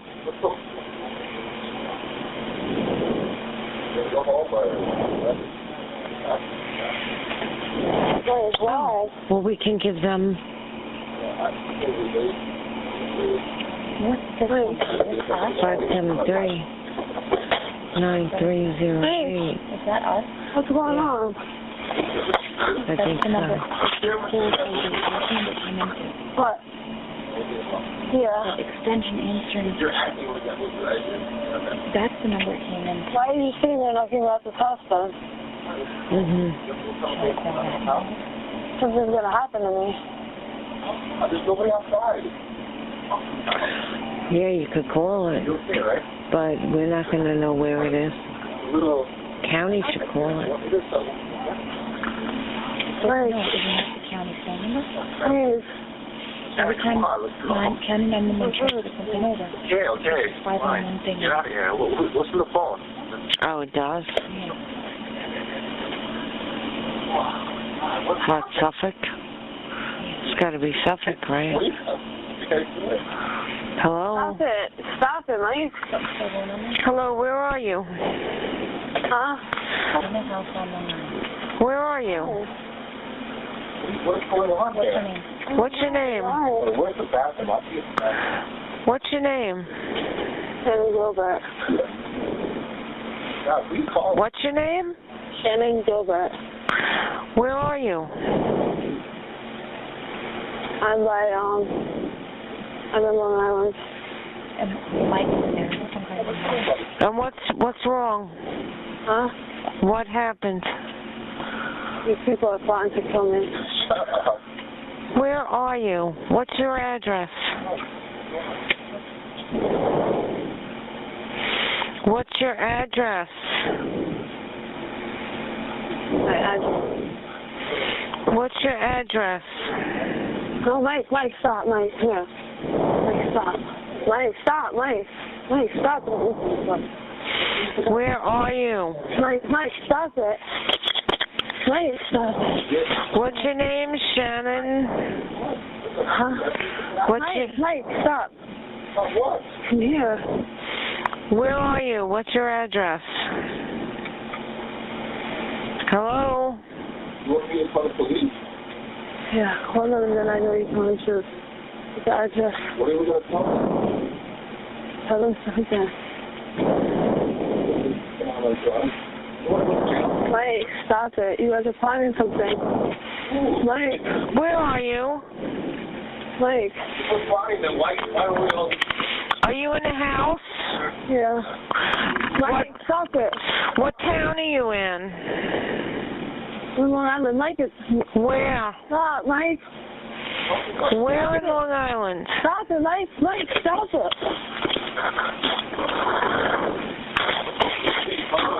Mike, stop it.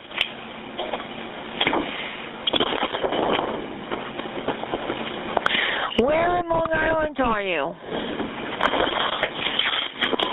I don't know. Hello?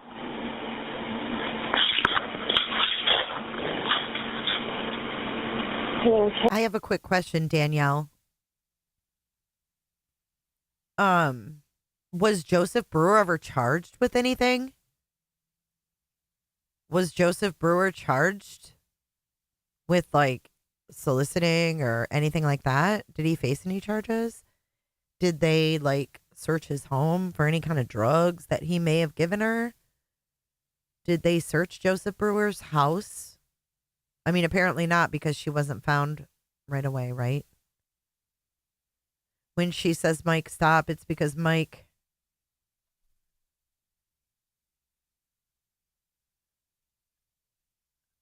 is trying to get her out of the house to leave, and she's tripping on him too. And that Brewer guy's like, I'll go upstairs, you leave. It's time for you to go. I'm sorry, Misty. It is triggering. Yeah, why didn't they ask her? Good question, Tempest. Why not give me landmarks, street signs? They're just sitting there talking to each other, and I don't know why they couldn't trace it.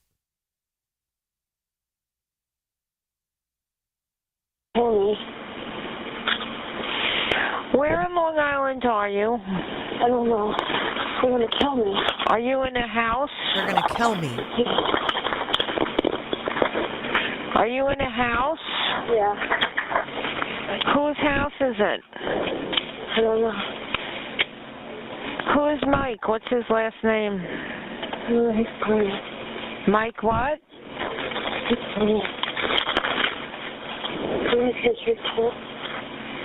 How old are you?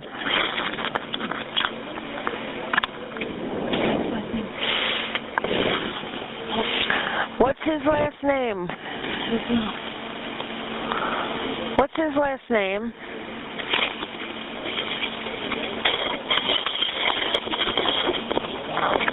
What's his last name?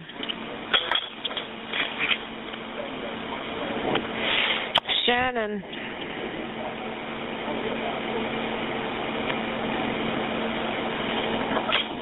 Shannon.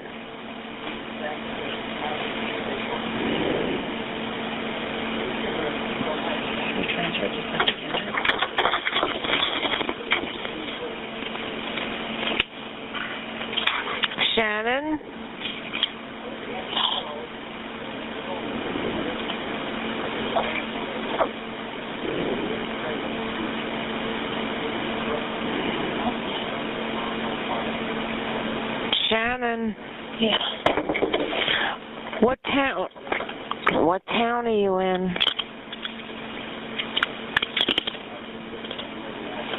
Hello?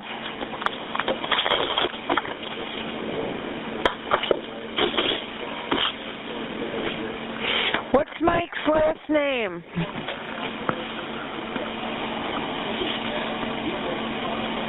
Hello?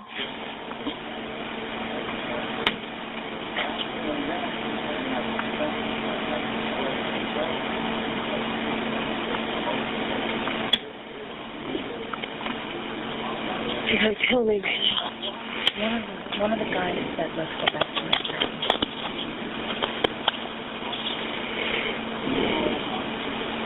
Where are you?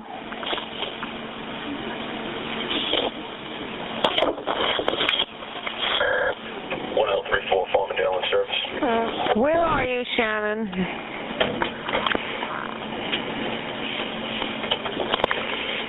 Shannon.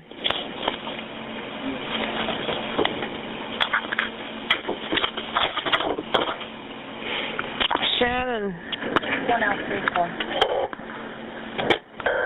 1034, 963, Gray, 4. Shannon.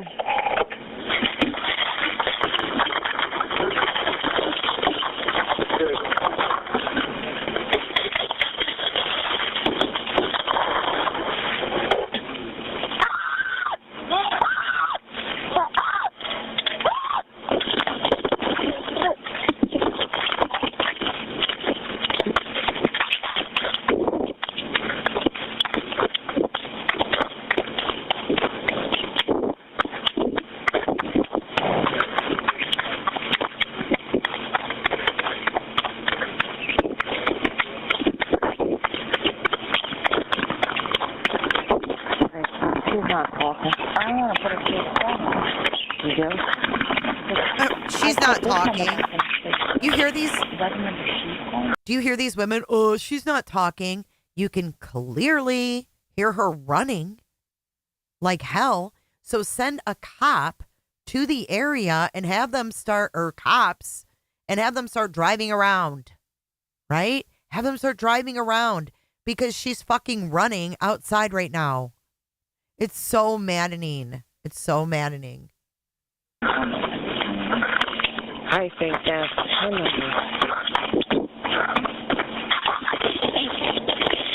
9308 is one of our extensions, I think.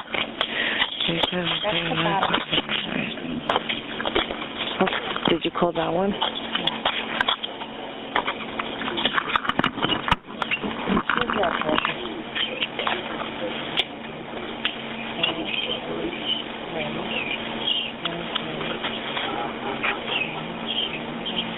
I mean, Shannon, don't you think that a cop could like drive around and turn on its sirens since they have like an open line, and then like the 911 operator can say like, oh, I hear your sirens, or I don't hear your sirens? I mean, is that maybe a thing they could have done in this fucking 30 or 15 minute time frame?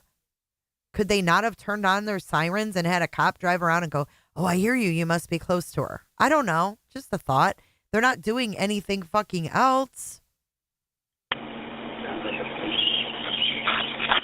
hello?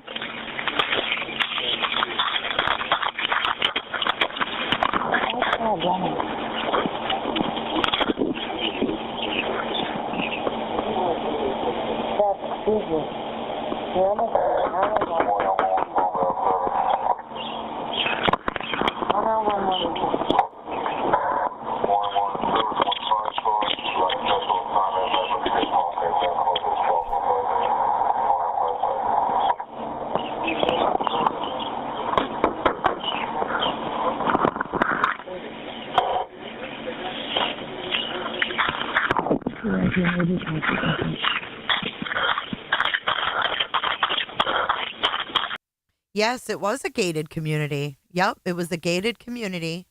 This is 5:30 in the morning. 911, the first call you played, wasn't she talking to two men, the driver? Not the driver? Yeah, so it was allegedly her driver, Mike, and Joseph Brewer, who was the client that night. That's allegedly the two guys that were talking.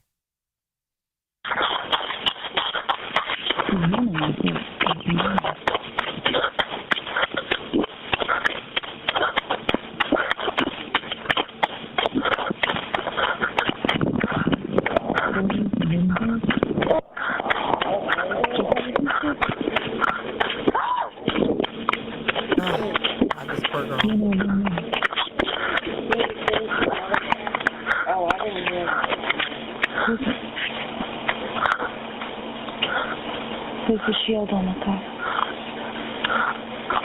1955. Shannon? Oh, Shannon, we just heard you running for your life, but can you answer us right now? I wonder if she has a phone in her pocket. Oh, they're just now wondering if she has the phone in her fucking pocket. This is how many minutes in? 15? Oh.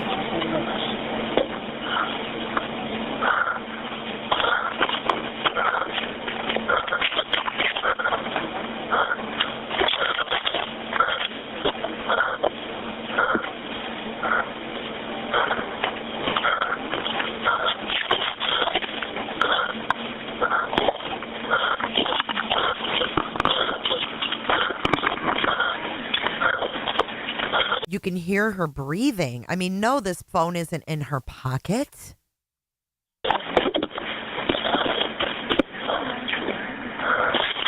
Shannon. Shannon. Knocking again.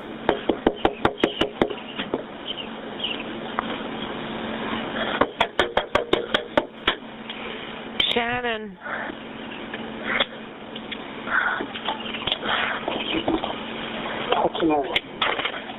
Get a cop over there, for fuck's sake.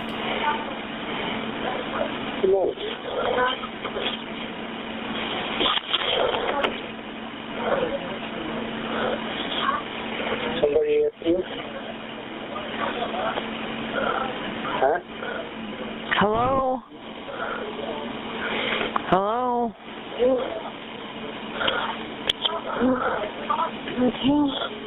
Are you alright? She can barely speak. Don't get yourself hurt. Where are you going?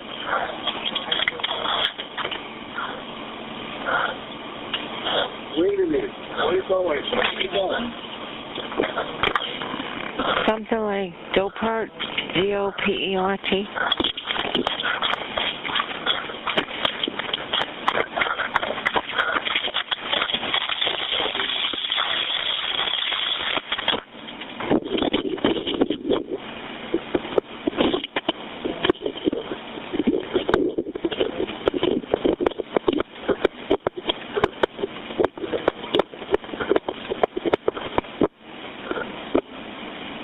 Hello?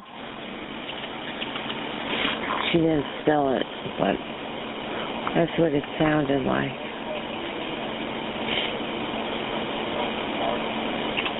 Oh my God, that's a great point, Misty.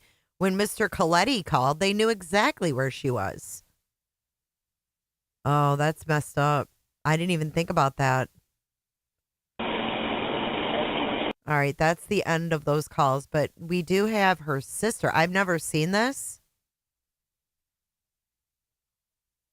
We're going to watch the news article on what happened with Shannon's sister and mother. This is 8 years ago. A murder strikes a family for a second time. A grieving mother killed 5 years after her daughter's body was found near Gilgo Beach in Suffolk County. CBS 2's Lou Young reports on the death in a family already reeling from unspeakable tragedy.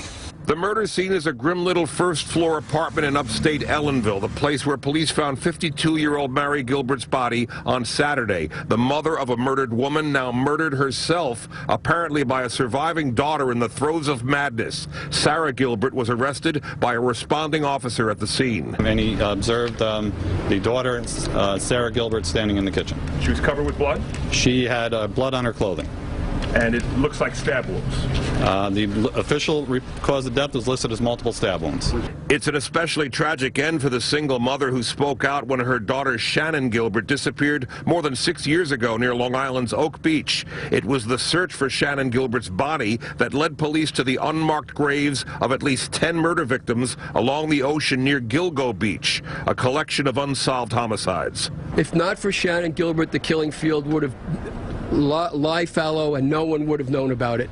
Marie Gilbert stuck up for her daughters no matter what their perceived flaws. Shannon was a sex worker. Sarah struggled with mental illness, which deepened in recent months, but Marie never stopped trying to help. That's truly a tragedy, truly a great, horrible American tragedy of a motherhood. When her daughter was still missing, Marie Gilbert lived here at this house at Center Avenue in Ellenville. I interviewed her on that porch. She was a thorn in the side of Suffolk County cops investigating the case, summoning the kind of dogged persistence only a mother could muster. And if we weren't always on the phone, they may not have ever searched it off. Shannon Gilbert's estate is suing former Suffolk County Police Surgeon Dr. C. Peter Hackett in connection with her death. He owned a house on Oak Beach. With the mother dead and one sister arrested, the estate will now transfer to another sister, Sherry Gilbert. We're in Ellenville. Lou Young, CBS 2 News.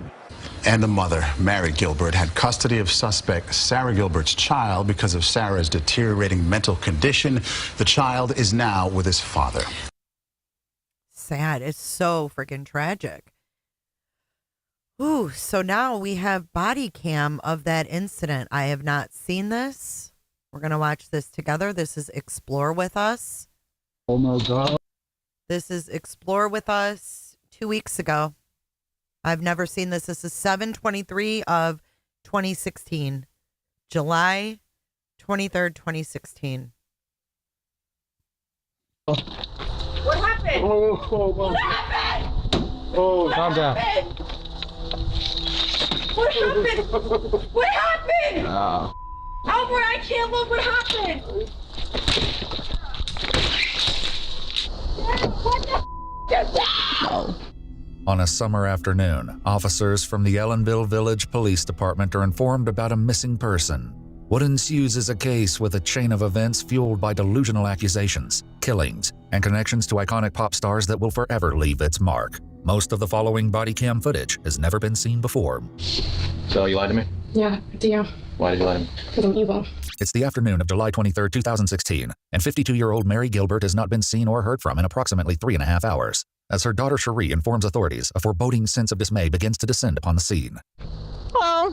Did you call? Yes, I'm the sister of my sister Sarah. Okay. I'm the card from the whole night. From your mom? Yes, my sister has a mental illness. Okay. You don't know what's going on. Cherie is referring to her 27-year-old sister, Sarah Gilbert. In a statement to police, Cherie claims early that morning, Sarah called her sister and said that she was hearing voices, and she sounded out of it, like robotic, no emotional response. So mom's car's here. Mom's car's here. I don't know where. They're not answering the door. She's not answering the phone. I don't know what's going on. Do you hear anything inside, yelling or nothing? No sound whatsoever? No. My sister has a mental illness, though. Like, she hears voices. Yeah. And she called me this morning. Are you familiar with her? I know that. Okay. 3 weeks prior, on July 1st, Officer Bell responded to a call at Rite Aid Pharmacy, where Sarah was trying to fill prescriptions for her 6-year-old son, Hayden. The pharmacy informed Sarah that the medications were sent to another pharmacy, but she refused to leave the store without getting them. After failing to escort her from the store, dispatch officers took Sarah into custody and transported her to Kingston Hospital for a medical evaluation. So she called me this morning and she's like, oh, I heard voices. I heard that you, my other sister that died, are God. I said, I'm not God. Like, calm down. Yeah. My mom this morning said she's going to go check on her. We haven't heard from her. Did you hear that? Wait, let me slow it down. She said she heard voices of her other sister who died. This is so freaking sad. Transported her to Kingston Hospital for a medical evaluation. So she called me this morning and she's like, oh, I heard voices. I heard that you, my other sister that died, are God. I said, I'm not God. Like, calm down. Yeah. My mom this morning said she's going to go check on her. We haven't heard from her since 9 this morning. And her car is here. She's not answering our phone. She's not answering our texts. They're not answering the door. I pound on every single window. And it's this door right here? It's this door and it's that door over there. What's your mother's name? Mary. Mary Gilbert.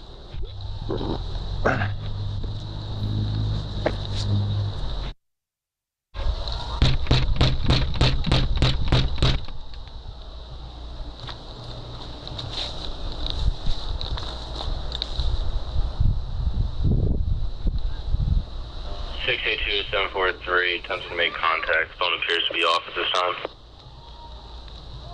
Copy that. As tensions escalate with every failed attempt to contact Mary, her husband Elroy soon arrives at the crime scene. It's what he discovers that will turn the case over its head. How you doing? All right. You got an answer yet? Do you have keys for the apartment? No. Who are you then? Exactly. No, it's my wife. It's your wife? Yes. Your wife and your daughter? Yeah. Okay. That window is open. Is it open?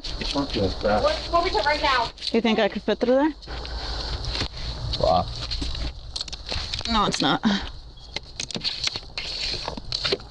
No, that's lost. You just got stoppers on it. Break it. Can you see through there? Oh. You're taller than me. No, the stoppers are in there.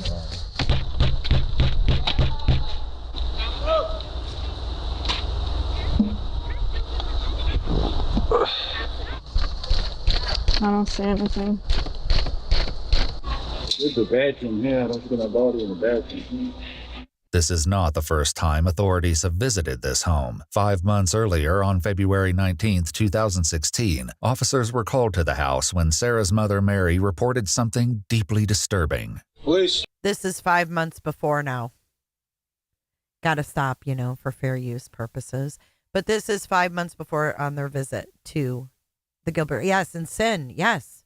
This is Shannon Gilbert's sister and mom inside this home.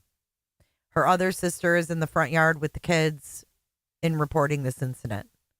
You're looking for Sarah Gilbert. Sarah? Hold on. Can you open the door? Hello? Sarah? Yes. Come on out. You all right? I'm right here. It's cold. Let me talk to you. You guys move in. How come you're all wet? So I just got off the bath. Officers will soon uncover a chilling reason behind this bath. For now, they continue with their questions. Who else is in the house with you? Nobody. You sure? Yeah. Let's take a quick look around. The officers will talk to you. Okay? Did you get in an argument with your family, or Yeah. over what? My sister's death. When did your sister die? My sister died 2010. Sarah is referring to her other sister, Shannon Gilbert, who went missing on May 1st, 2010. Her remains were discovered 19 months later, on December 13th, 2011, in a marsh near Oak Beach. The search for Shannon had led authorities to discover the remains of 10 other missing women, which invited intense media coverage and put the Gilberts under the spotlight. Okay. So that's what the argument was about? Yeah. You just thinking about it? Yeah, I believe my mom had something to do with that. Okay. She was the 2010 escort services. Did you get in a physical altercation with them, or are you just yelling? Just yelling. You didn't push each other, or? No. Okay. Did you harm any animals? No. The officer's seemingly odd question is the reason they're called to the residence, and he continues to press Sarah for more information. Secure interview. Do you have any animals in the apartment? No. You've never owned one? Yeah. When did you own an animal? A dog. When? Just recently. I don't have it anymore. Where is it? I don't know. I ran away. The dog ran away? Yeah. When? The other day. When's the other day? What was the date? Probably yesterday, I think it was. Or today. Yesterday or today? Yeah. It's pretty recent, so... Yeah. In the other room, Lieutenant Mike searches for this missing dog because Sarah's mother has told authorities about an appalling incident involving a puppy. Lieutenant Mike doesn't see any signs of the puppy, and immediately Sarah asks to speak with him about her concerns. I would say out of it because, like, we went down the other day to the newspaper articles. Mike. Yeah. Can you come here? Can I tell you my story? Yep. We went down to the newspaper articles. I read them, yeah. Yeah. So you're upset about that? Yeah. That's understandable. Think you need to talk to somebody about it? Yeah. Think it's a good idea. All right, why don't you get some shoes and socks on? I'm gonna talk to my mom about it. She's gonna come back. Well, no, she's at the station, so she's waiting there for you. No, I want her to come here. Well, she's waiting there for you. I'm not going over there. Why? Because I'm not going over there. I'm not even dressed. With their patience wearing thin, officers confront Sarah with the reason behind their visit. Where's the dog? The dog? Yeah, what happened to the dog? The dog ran away. That's not what I heard. So you're gonna come with us to the station and talk to your mom at the police station. Where's your shoes? Just as they're about to leave the house, officers make a deplorable discovery. Oh, no. What is that? The dog. Oh, fuck. The dog's in the bed? It ran away. Stop. That dog looks like it's dead. Oh, So God, I you feel lied like to I me? get sick. Yeah, it's you. Why did you lie to me? Because I'm evil. You're evil. Why are you evil? Did you say a bad moment? You're not evil. Said evil moment. I don't believe that you're evil. I believe that maybe you're angry and you're scared right now because the police are here, but what happened? You know what happened. You know what you guys did. What happened to the dog? You know what you guys did. You know what we did? Yeah, what you guys did. What did we do? You were evil. And it wasn't your fault. It wasn't your fault. I'm asking what happened with I'm the dog. sorry. It wasn't your fault. What happened to the dog? Sarah, what happened to the dog? I killed it. How? I drowned it. Oh, my God. Why? Because I had to. So is that why you're wet? Yeah. Yes. All right. Oh, my God. Put the cigarette out. We're gonna go to the station. As officers escort Sarah to the patrol car, dispatch calls in a request from the police station. Receive. I have the grandmother, the father, and the juvenile here. Is it okay if the father takes the child with him right now? Yes, that's fine. Yeah, that's fine. I'll take it. You have a camera in the car? I mean, this is pure mental illness. She's got zero emotion. Oh, my God. They show it, Proud Patriot. Okay, trigger warning. I guess they show the tub. God almighty, y'all. I am shook. Yeah. Is that the trunk even? Yeah, it's in my bag. Sarah has a 6-year-old son, Hayden, with her boyfriend, Manny. Soon, Manny will share distressing details about Sarah's son and the puppy. Oh, For now, God. Lieutenant Mike puts Sarah in the patrol car while officers photograph the evidence. I'm very uncomfortable right now. Serious issues. Take pictures anyway. I don't know what they're gonna do with this.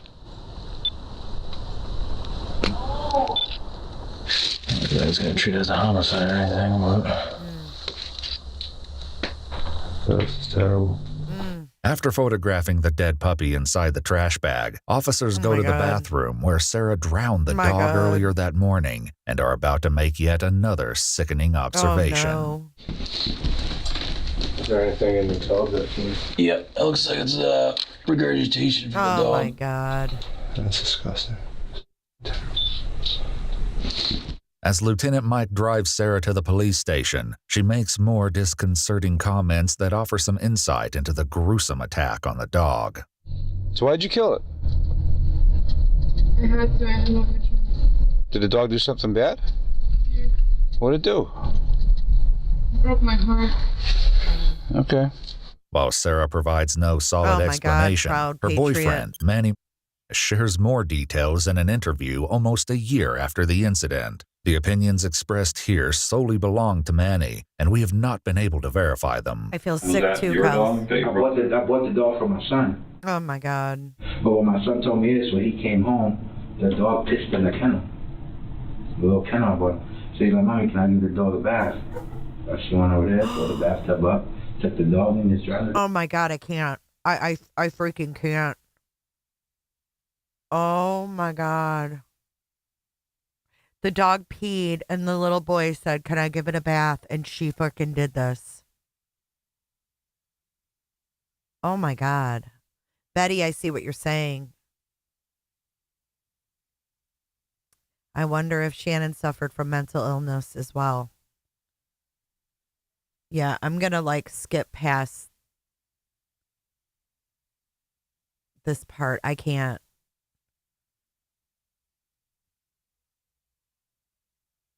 Oh my God. Okay, let's go to the station. Woo, I had to skip past that part. I can't. I can't, dude. I mean, no. No, no, no, no, no. She feels that you don't love her. I don't know why that is. This is her mom. I know, it wasn't your fault. I love you. Can I have a hug? Okay, so if you're confused, this is 5 years prior to where they're looking for the mom, okay? We went back in time looking for the mom. Or they're looking for the mom, then we went 5 years back. I love you, Sarah. I'll always love you. I'll always love you. And I'm going to be here for you. Even, honey, it's okay. I love you. Sometimes mom's got to do mean things to show her love and nice things to show love. Right now, this is not a good time. It's okay. I understand. You need a nice thing. I understand. You. I love you with all my heart. And I'm always going to be there for you. Always, forever. You know that? I am, Mom. Okay, you know that? I am, Mom. You know what? You're going to be here forever. Before leaving, Mary makes a comment to her daughter that will have chilling ramifications 5 months later. Thank you so much. All right. Remember, nothing you can ever do will ever take my love away from you. Okay? All right.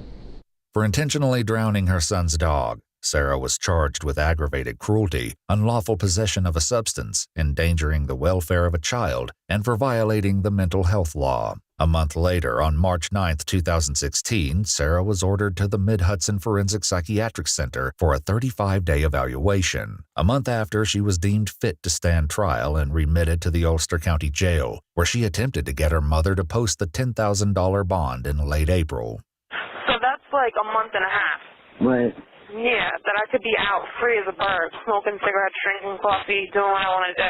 Their conversation quickly turns sour when Mary realizes that Sarah gave her the wrong information about the bond payment. Sorry, the 5 Bill months. Bondsman. Not Sorry. all of them need property, Mom. The one in Kingston, yes. There's one in Poughkeepsie. There's other ones, Mom. Oh, really? When do you suppose I'm supposed to find time to do that? That I got to go pick up the girls a half a day. I got to go to Health Store and give due new paper. I got to go and do this. So I'm I got to do here. that. Mom, You know, I didn't put you in there. Eventually, Mary decides to get her daughter out of jail by posting her bond 2 months after the incident on April 22, 2016. Now, 3 months later, officers are at the Gilbert residence again, this time looking for Mary.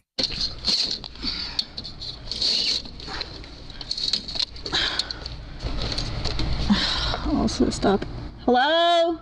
Police?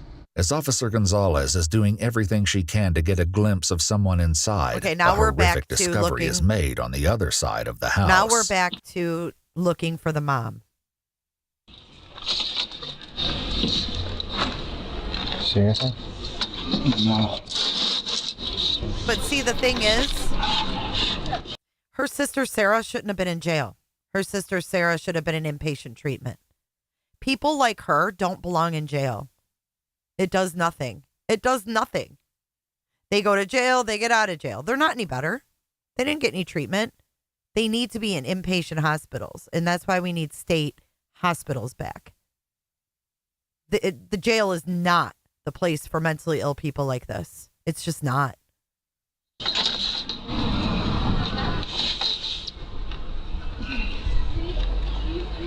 Makes it worse. Oh my God. What happened? Oh my What happened? Oh, calm down. Oh no. What happened? What happened? Albert, I can't look. What happened? Okay, back up. Oh my God. Back up. And those kids are In there? a later statement, Elroy describes what he saw through the open window. I saw Mary lying there covered in blood. I think she was face down on her belly. Her head was near the window. It was hard to tell because it was dark. Fuck, man. All right, just stay back, please. Stay back. Good Lord above. I need you to back. Hey, I need you to get his name. After discovering Mary's body lying on the floor of the living room, officers scramble to secure the scene and get information from the family. However, that proves to be a challenge given this awful revelation. Is there somebody that can get the kids? Nobody can take them. Oh my God. It's just me and Elroy. We don't have any family. Okay. Oh my God.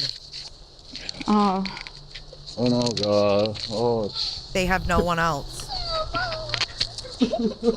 All right, sir. Holy sir. fucking shit. Sir, I understand, okay? Listen to me, okay? I'm gonna need your information. Ma'am. I'm sorry. I'm so sorry. Listen, I understand, but you have your kids with you, so you need to stay calm for them. Okay?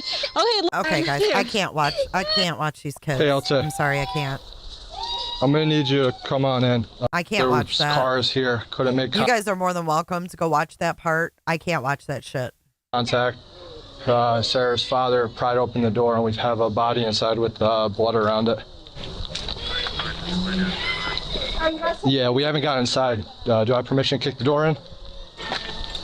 It's her husband, Lindsay. No, he opened the window to the bedroom and he peeked in and saw. I looked inside and there's a body on the ground. All right, thank you. All right. You want me to call EMS? 682? I need you to dispatch EMS to my location. Officer Bell returns to the door he was pounding against moments ago, but this time he's not going to knock. Still, nothing can prepare officers for what they will find inside. Yeah, I think he said that's his daughter.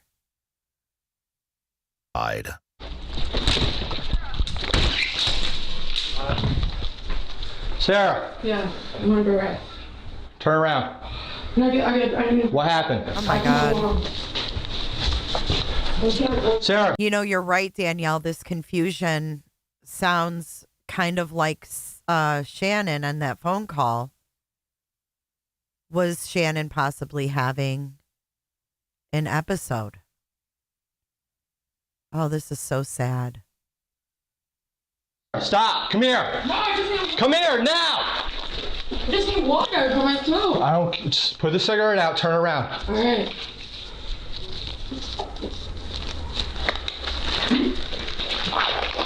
Can you take my family away, please? I don't want them to see me like this. Turn around. Can I put shoes on first? No. Turn around. Turn around. Put the cigarette out. Turn around. Put the cigarette out. You're under arrest. You're being detained right now. You understand? Yes. While Sarah may have admitted to killing her mother, this is only the beginning of a long series of disconcerting reactions before investigators can uncover the shocking motive behind this spine-chilling act. Hold on. What do you have on you? Nothing. Can you take my family away before you phone me out, please? I want my family. Have them back up. Okay. Officer Gonzalez rushes outside to guide the family back to a safe distance, but none of them have yet seen what Elroy saw in the front window. Okay, we're bringing her out. I'm going to have to ask you to step out. I haven't been able to look into the room. Oh, my God. Just go around the corner right now. They haven't even been able to tend to the Who are you victim. bringing out? My wife? No. Or Sarah? Yes. Or she's in there? Yes. Wow. Meanwhile, back inside the house, Officer Bell reads Sarah her Miranda rights, and she makes another baffling statement. Use our lawyer. She's not dead, though. She's not? She's not dead. She's still alive. Oh, my God. All right. Go check on the victim. Damn. Stop. You have nothing on you, right? No. What happened? Call him for backup. I was hearing voices. You were hearing voices, and what happened? And I attacked my mom. All right. Hey. Take her. Okay. I need you to sit on her right here. I gotta check her mother. Okay? Okay.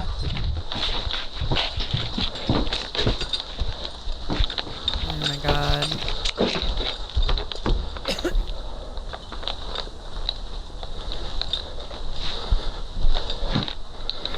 Ma'am. Her husband. It's the mom's husband, Danielle. Oh, my God.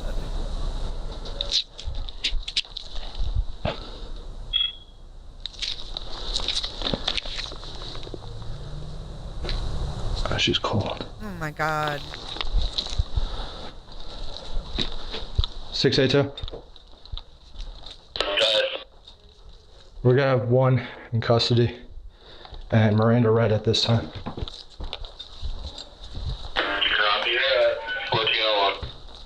She's alive still, right? Oh, my God. 682. What's the status on the EMS? Just got dispatched 5 seconds ago. Despite Sarah's claim that her mother is still alive, Officer Bell has his doubts after finding Mary's body cold to the touch. In moments, Lieutenant Mike arrives to survey the sinking suspicions. Hang on, dude. Yeah, this ain't good. You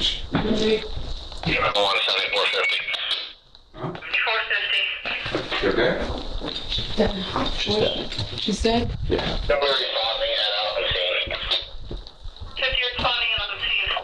Yeah, that's a good question. Why didn't they call an ambulance as soon as they were there? You know what I'm saying?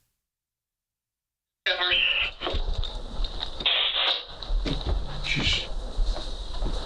Who is it? It's her mother. Oh my God. Oh my God. She's got stab wounds. Oh my God. All throughout her abdomen. All right. I'm sorry, make some phone I calls. felt her, and she's cold. I mean, there's no way. While officers might be overwhelmed by the sheer brutality of the situation, it's nothing compared to what the medical examiners will reveal in the autopsy later. What's going on, Sarah? I was hearing voices. What were they saying? To kill my mom. She was the devil. She was a bad guy. Did you hurt your mom? No. I mean, I hurt her, yeah, but... Mm. You hear that? You don't hear the voices say so? What else are they saying? I don't know. As Officer Gonzalez struggles to make sense of Sarah's perplexing statements, she presses her for more information. What the heck? You don't hear it?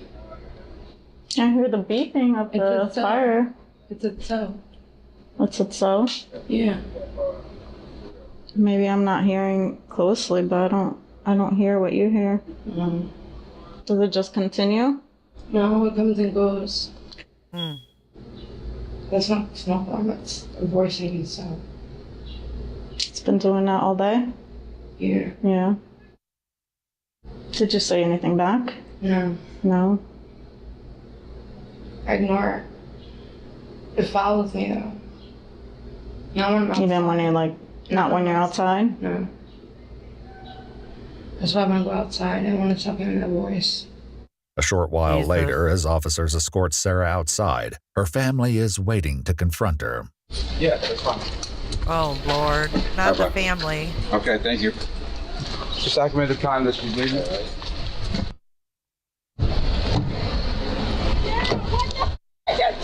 Oh, No. Lord. Go ahead. Get in. Document You good? the time. This is Gilbert and Officer Gonzalez will be en route back. I don't know where the son Via is. 43rd.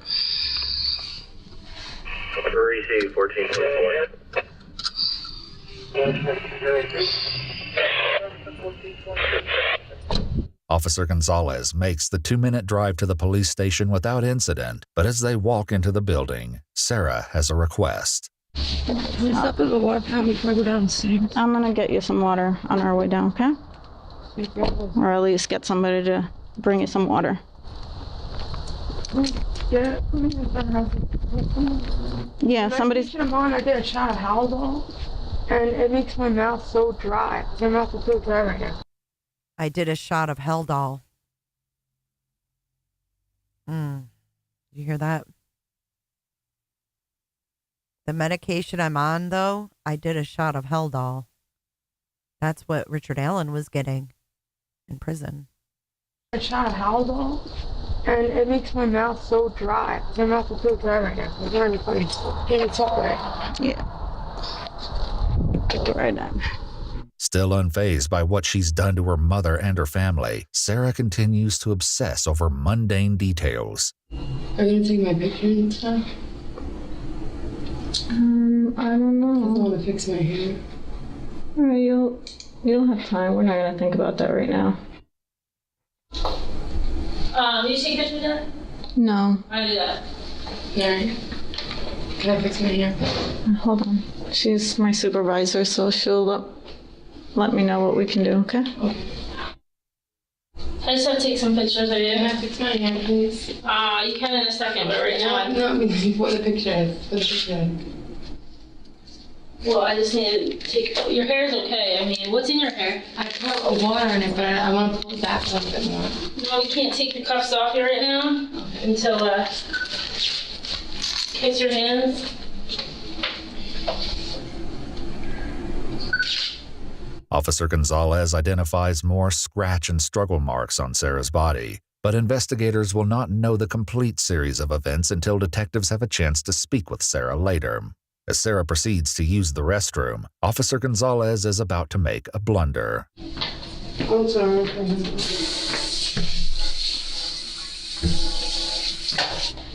And she uses restroom, she can. Just without washing her hands or anything like that. Okay. If need be. You need to use the restroom or anything? Yeah, we're gonna get No. A little bit later. Can I get some water out of the sink? Let me just make sure.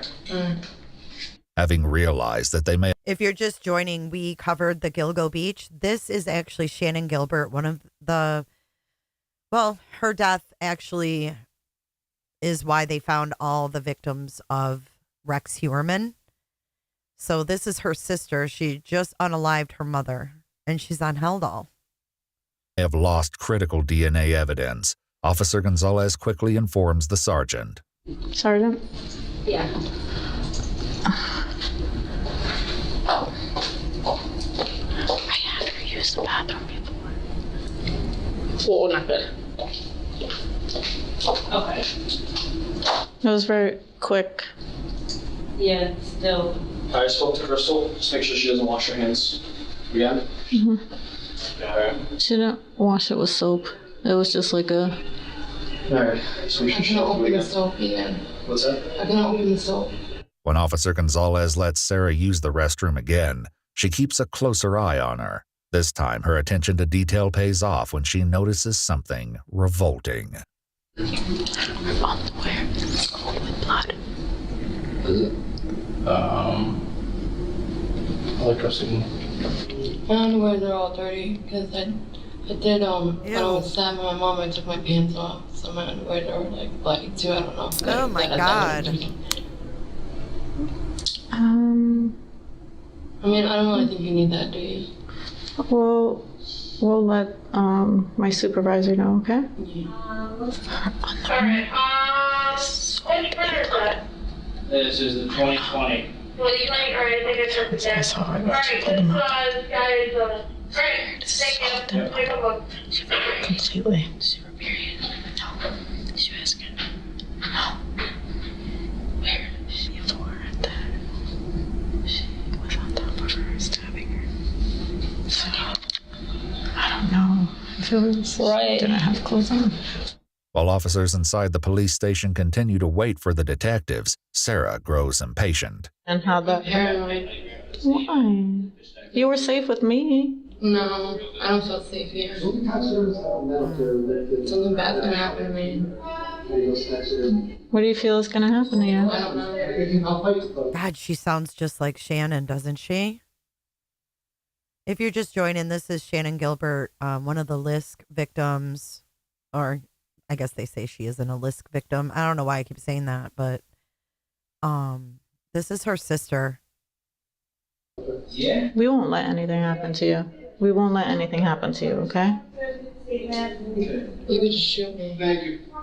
No, I'm not going to do that. Are you gonna put your hands on me? No. You're fine, sitting right there. You guys are gonna jump me. You guys are all gonna come in here and jump me right now. You're gonna beat me to death. Finally, as the interrogation begins, Detective Jacobs reads Sarah her rights and cuts straight to the chase. Do you know why you're here? I murdered my mother. Excuse me? I murdered my mother. You murdered your mother. Okay. What exactly did you do to your mother? I killed her. How? I stabbed her. Okay. While Sarah may have admitted to the killing several times by now, it's her twisted motive that's going to leave the detective reeling from shock. Do you remember how many times you stabbed your mother? No. You don't remember? A lot. A lot? What possessed you to get into an altercation with your mother? Were you guys arguing? No, we weren't arguing. You were just talking? I thought it was something that I had to do. Okay. So what did you use? A knife and a fire extinguisher. In an autopsy Jesus. report later, the medical examiner would state that Sarah stabbed her mother 227 times, bludgeoned. Oh my goodness. Hey, Cajun Fish and Hound. What? This is this is one of the most brutal murders I've ever heard of. A fire extinguisher? 227 times? The examiner would state that Sarah stabbed her mother 227 times, bludgeoned her with a fire extinguisher, and sprayed the foam into her mouth. At one point during the assault, Sarah took a cigarette break before resuming. What? Oh my God, this is horrific. Trigger, trigger, trigger warning. This is awful. Her attack. While Sarah might even admit to this, the circumstances that led her to commit this vicious act are yet to be uncovered. Where did you get the knife from? My kitchen. This is the kind of shit that sits with me for fucking weeks after I watch it. And I never say trigger warning, but I'm telling you, this kind of shit sits in my fucking psyche for weeks after I watch it. Do you remember what kind of knife it was? It was like a little skinny, but it was really, really big at the same time. But how long would you say it was? It was probably like this long, pretty long knife. So was it a steak knife? Or was it a knife you used to like a carving knife? A carving knife, maybe. It was a carving knife? So you got up off the couch and went to the kitchen and then went back into the front room? No, I already had it all prepared. So you knew what you were going to do before your mother got there? Yeah. Okay. Sarah's statement helps Detective Jacobs establish that this was a premeditated crime, but he still needs to find out why. I mean, did you have second thoughts while you were laying in bed about what you did? Like you wish you could take it back? Of course, that's my mother. Okay. That's like my son's grandpa. What happened to the video?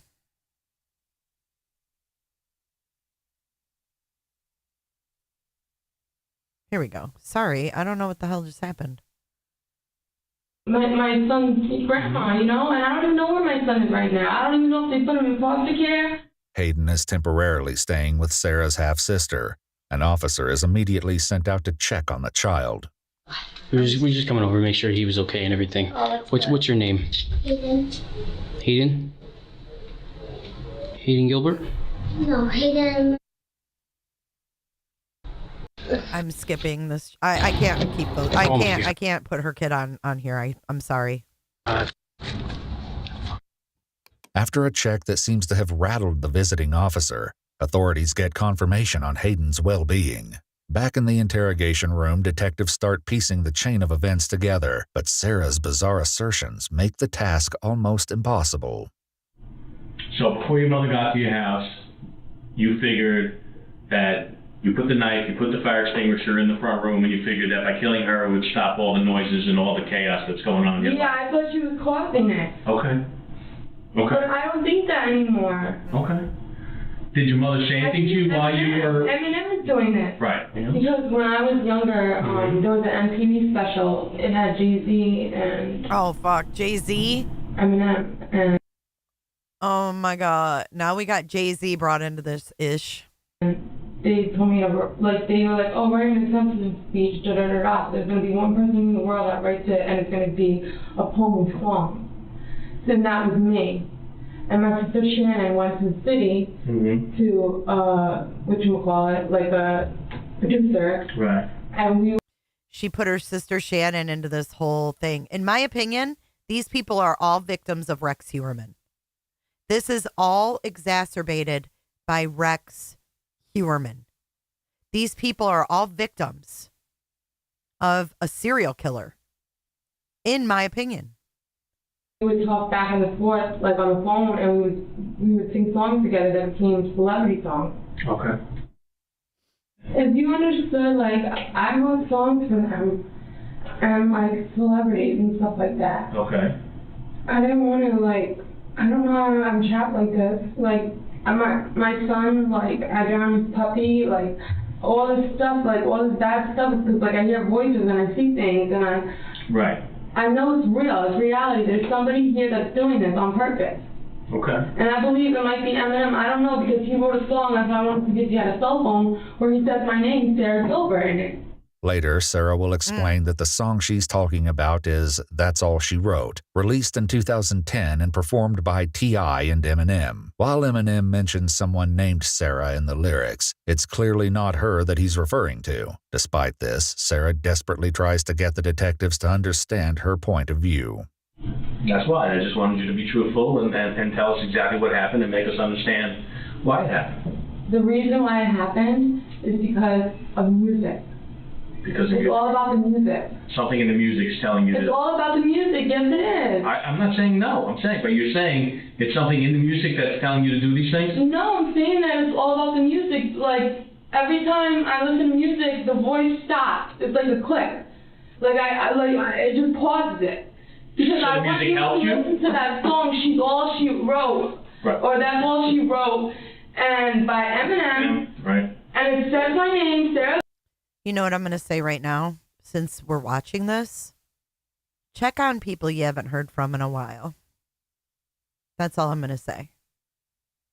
Check on people you haven't heard from in a while. They may need you. Gilbert, all the Okay. A parting glimpse into Sarah's troubled mind comes from her personal diary, where she writes, "Now it's my turn to play. At the stroke of midnight, all black eyes will die, no matter what beads they hide inside. Look what I done just to have fun. Now there goes our dirty laundry. Husband and wife back again to reunite. May you enjoy your time in hell until we reunite in another life." On December 3rd, 2021, 5 years after the incident, officers will find another harrowing connection between the dog's killing and Sarah's obsession with music. Sarah reportedly drowned the puppy in front of her son, based upon the belief that the puppy was the rapper Eminem and wanted to hurt her. There was also evidence that after Sarah drowned the puppy, she purchased a knife, drove her son to the woods, showed him the knife, and said, "Don't tell anybody what Mommy did." Oh my God. This is awful. Her mom died before they found Shannon's body. But she was a sex worker. She was dead. Unresolved. Probably the result of, being on a call. That's enough, Despite Sarah's insistence on musical theories, it's clear to authorities that she can rationalize her brutal actions by blaming anyone in her periphery of psychosis. In August of 2017, Sarah was convicted of second-degree murder and sentenced to 25 years to life in the New York State Department of Correctional Services. That is absolutely chilling. I am chilled to the bone. Woo. What year was she convicted? 2017. In August of 2017, Sarah was convicted of second-degree murder and sentenced to 25 years to life in the New York State Department. Wow. It's very tragic, very sad. And these were people that were already struggling before Shannon died. Ugh. It is Pearl Strand. It's like one of the most horrific stories I think I've ever heard. Oof. I thought Rex Heuermann was chilling. Jesus. Let's see if she's got an updated mugshot.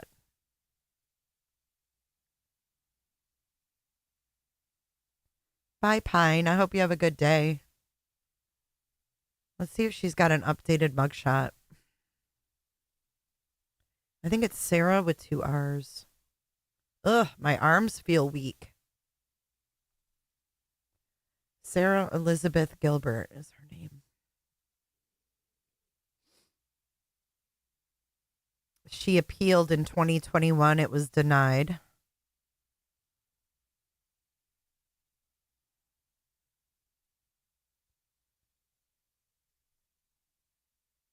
She says at her sentencing, "I love my family. I'm sorry." Fuck. This is just a small clip. Hold on. I didn't either, Lucid. Oof. I know it was a lot. Oh, crap. This is her.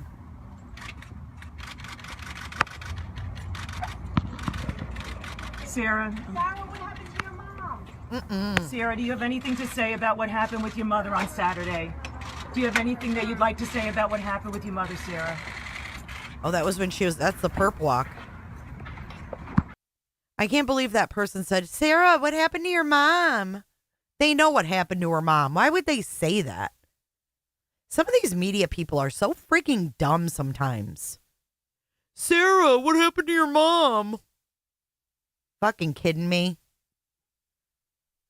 Watch this again. Bunch of idiots.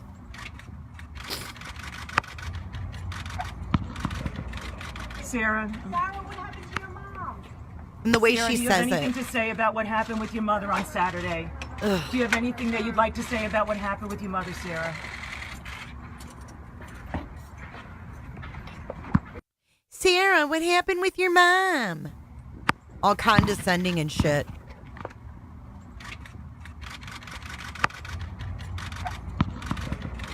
Sarah, what happened to your mom? That makes me sick. They say the dumbest things sometimes. They're not all like JLR. Not today. I wish we could watch that right now. That would lighten the mood. It is ignorant ganja. Wop, wop, wop. Thank God they didn't let her out. I know. Yeah, they're trying to get a reaction out of her. Look at this. Please don't make mentality stick. The bitch should be punished. This is 8 years ago. I wonder if Kathy still feels the same way about mental illness. I mean, she should be punished. I'm glad she is. Oh, yeah, I am today. I am today. That's right. And then this guy says maybe she killed her sister as well.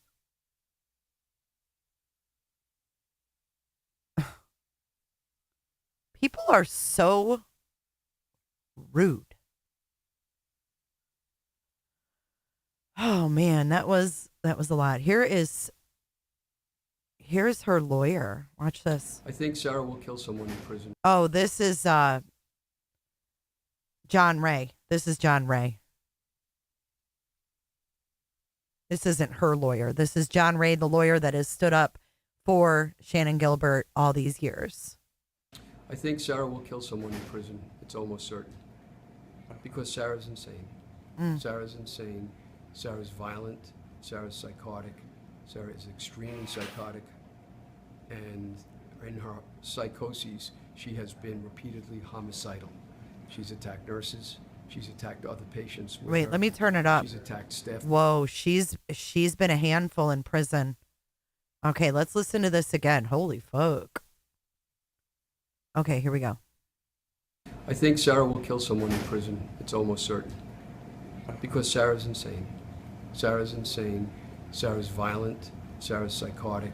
Sarah is extremely psychotic. And in her psychoses, she has been repeatedly homicidal. She's attacked nurses. She's attacked other patients with her. She's attacked staff members in her hospitals. She killed her mother. She was going to kill her son. She was going to kill her sisters. Oh my God. The chances that Sarah, in a prison, even on meds, will not commit another homicide are very slim. She will kill again. Would it have been better?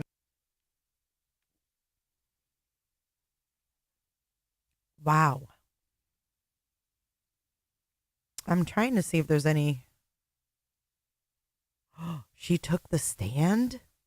The woman accused of fatally stabbing her mother was in court on Friday and took the stand, recounting her misfortunes, including being sexually molested by her mother's boyfriend and living away in foster homes. Sarah Gilbert, charged with second-degree murder for the slaying of her mother, Mary Gilbert, last July, had previously pleaded not guilty by reason of insanity. On the morning of July 23rd, her mother went to her apartment at 9 Warren Street, where she was stabbed 227 times and slammed with a fire extinguisher. The 28-year-old Gilbert then attempted to cut off her mother's head. She was later found by police in the bathroom with her mother's slashed body nearby. she decapitated her mother? Holy shiznuts, this keeps getting worse and crazier. On Friday, during her testimony, Gilbert spoke of delusions, such as taking the credit for writing lyrics to famous songs for R&B artists and films like Frozen. She also recalled the death of her sister Shannon, an escort who disappeared and is believed to have perished at the hands of a serial killer, and her mother's involvement in Wicca. Her attorney, a longtime friend of the family, said it all adds up to sheer insanity. I'm trying to establish that Sarah is not responsible for her acts because she has a mental defect and a mental disease that's so strong. Oh, he was her attorney. I did not realize that he represented her. He went on to represent the family, too. And so great that she really didn't understand what she was doing, the consequences of what she was doing, and that it was really wrong what she was doing when she did it. That, in other words, is called the old insanity defense. She's not all there. That's what we're trying to prove. The trial resumes on Monday morning. Gilbert will again take the stand. Wow. In Kingston. Wow. I thought they said that she did decapitate her. He is cute. Hey, Global. Global, this is right up your alley today. You're going to have to rewind. Be kind and rewind.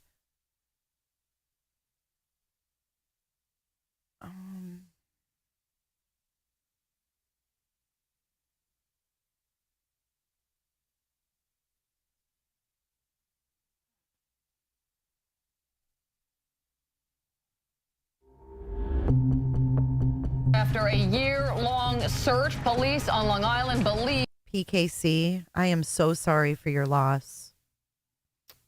God bless your mom. Doesn't matter how old they are, you always want your mom. I'm so sorry for your loss. They have found the remains of Shannon Gilbert. In December of 2011, they finally find Shannon Gilbert. In the thick brush and bramble of Oak Beach, police believe they have found Gilbert's remains. Shannon Gilbert is sort of the sacrificial lamb of this entire tragedy. We went in with the idea that we were going to do this one last time to see if we could find anything, and we did. If not for Shannon Gilbert, these women would not have been found. It's exactly 1 year to the day since we first started covering this case when the first sets of bodies were found along Ocean Parkway. 1 year later, the woman they'd been looking for all along, Shannon Gilbert, police believe they have finally found her remains. And then finally they found Shannon, and what was the ultimate stunner in all of this is that they believed, and still do believe, that Shannon Gilbert was not murdered, that Shannon Gilbert died in an accidental drowning. This may be just a young lady ran into the brush in a hysterical... Now you got to remember, back then, there were cops that were involved in picking up prostitutes. So that, was the investigation even, done per se? State and fell down and, expired. That's something that I think Shannon's family has always found hard to believe. Until I heard positive confirmation that it is my daughter, I'm going to believe it's not until I know for sure. I think a lot of armchair investigators who've been kind of watching this from a distance find hard to believe. We believe that Shannon Gilbert ran into that area the night that she disappeared. And, looking at the terrain, it's very easy to get engulfed with water, muck, and, fall down and not be able to get out of there. Whatever happened to Shannon, she is the reason all these other families have closure, because if there is no Shannon Gilbert disappearing in Oak Beach, then there would have been never any closure for these other families. Mary Gilbert made a tearful pilgrimage back to Oak Beach after detectives told her the news she'd been dreading. It's too hard. I can't even talk. I don't even have words to say how I'm feeling right now. Forever and ever. Amen. Ready, let's go! So sad. Shannon's death is controversial in this entire story. The police department stands firmly behind that they have done all of their investigative work and that they believe she died of an accidental drowning. And they are going to maintain that. Police found what they believe were the remains of 24-year-old Shannon Gilbert buried along Oak Beach in Suffolk County. The medical examiner confirmed that grim find today. I don't know what to believe. I think no one knows what to believe. I think it's logical. So yeah, the mom was alive when her body was found. Yeah, we've got to retract that because the mom was still alive when her remains were found. So, in my opinion, I think this exacerbated all of the problems that this family already had. So I blame Rex Heuermann because I can. Logical that it's a coincidence. The one thing that has stayed constant is they say Shannon Gilbert was not a victim of crime. And our condolences to that family on the death of their daughter. Her family, as well as her family's attorney. There's John Ray. There's another outfit. He always dresses like that. He's a hero. He's an angel. He is one of the most kind-hearted people that I've ever seen, to be honest with you. Feel that Shannon may have been killed. The investigation that's taken place so far is comparable to something you find in Podunk County. Find this killer before he strikes and hurts and murders someone that you love. There was 2 autopsies, one that was done privately that says that there was an injury to the bone in her neck, which is associated with strangulation. Her hyoid bone had damage to it, but she drowned? Come on now. She had to have been choked. Think about that. And Gilbert had a hyoid bone that is a horn. See? Me and John Ray on the same fucking wavelength. Neck, which is associated with strangulation. Shannon Gilbert had a hyoid bone that is a horn-shaped bone in your throat that if you break it, you suffocate. The horns were broken. The official autopsy from law enforcement is that it was undetermined how she died. Autopsy results obtained by Eyewitness News tonight revealed that Shannon Gilbert, a prostitute missing for 18 months, did not have drugs in her system. Some people would say it's a coincidence, while others would say maybe there is a relationship. We just don't know it yet. Forensic scientist Dr. Lawrence Kobolinski says it's likely it's just an outrageous coincidence, though she was missing parts of her fingers and toes and a small bone in her neck, her tox screen negative for drugs. She was a known cocaine user, and the fact that we find no evidence of cocaine, again, suggests that this tissue is highly compromised. The theory that she was known to have emotional difficulties, she was known to take drugs, and the idea that she was so pretty. Was known to have emotional difficulties, she was known to... Look how pretty she was. It's so sad, you guys.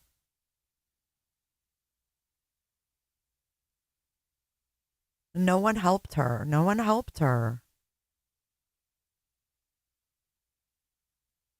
To take drugs, and the idea that she had some sort of an episode in that moment. It's all incredibly coincidental, and it's, you couldn't write it in a book. I mean, you couldn't make it up. It's too coincidental, in my opinion. And that's what we were saying earlier. Like, this 911 call, she's running for her life. You know, they're gonna kill me, and then she ends up dead. Like, what are the odds that you have an episode and then you end up dead with a broken hyoid bone in your neck? Shannon was running. She was in fear for her life. Someone was chasing her. Shannon was found without her clothes. I just don't believe. She was naked. She was naked as well.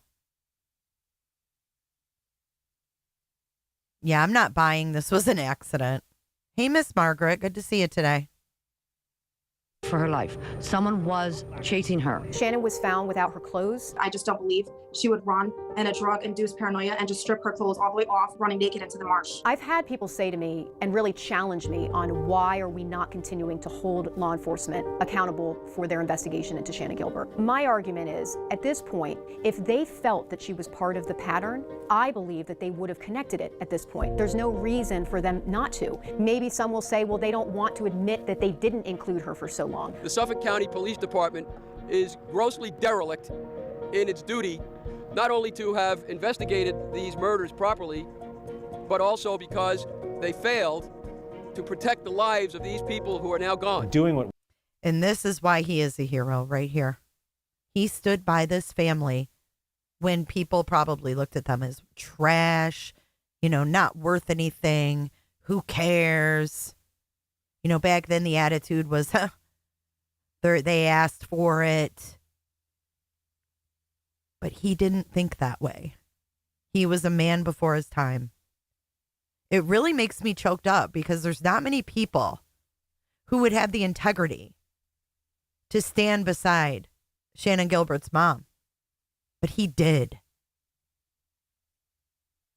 So because they failed to protect the lives of these people who are now gone. Doing what we do, I mean, you want to believe officials, you want to believe that the investigators are doing a professional job and have come up with a conclusion that makes sense. And when it comes to Shannon Gilbert, even with all the dysfunction in this investigation going back for more than a decade, it would be really hard for me to believe that so many people have been wrong about this. The mother of Shannon Gilbert is demanding action tonight. Gilbert's body was found last week near Oak Beach. Her mother says local police have done a terrible job, and she wants the FBI to take over the investigation. We are tired of theories. Now we need the truth. This is a woman who had basically devoted her whole life to finding what happened to her daughter. But in the middle of that, she had another daughter, and life at home was not good. And whatever happened, she was stabbed by her other daughter and died. She claimed she was hearing voices, and she asked the mother to come over. And the mother dutifully went to her daughter's apartment. He looks so handsome there.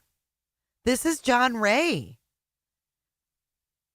I love this. I love this man. I'm just telling you, I love this man. And she asked the mother to come over.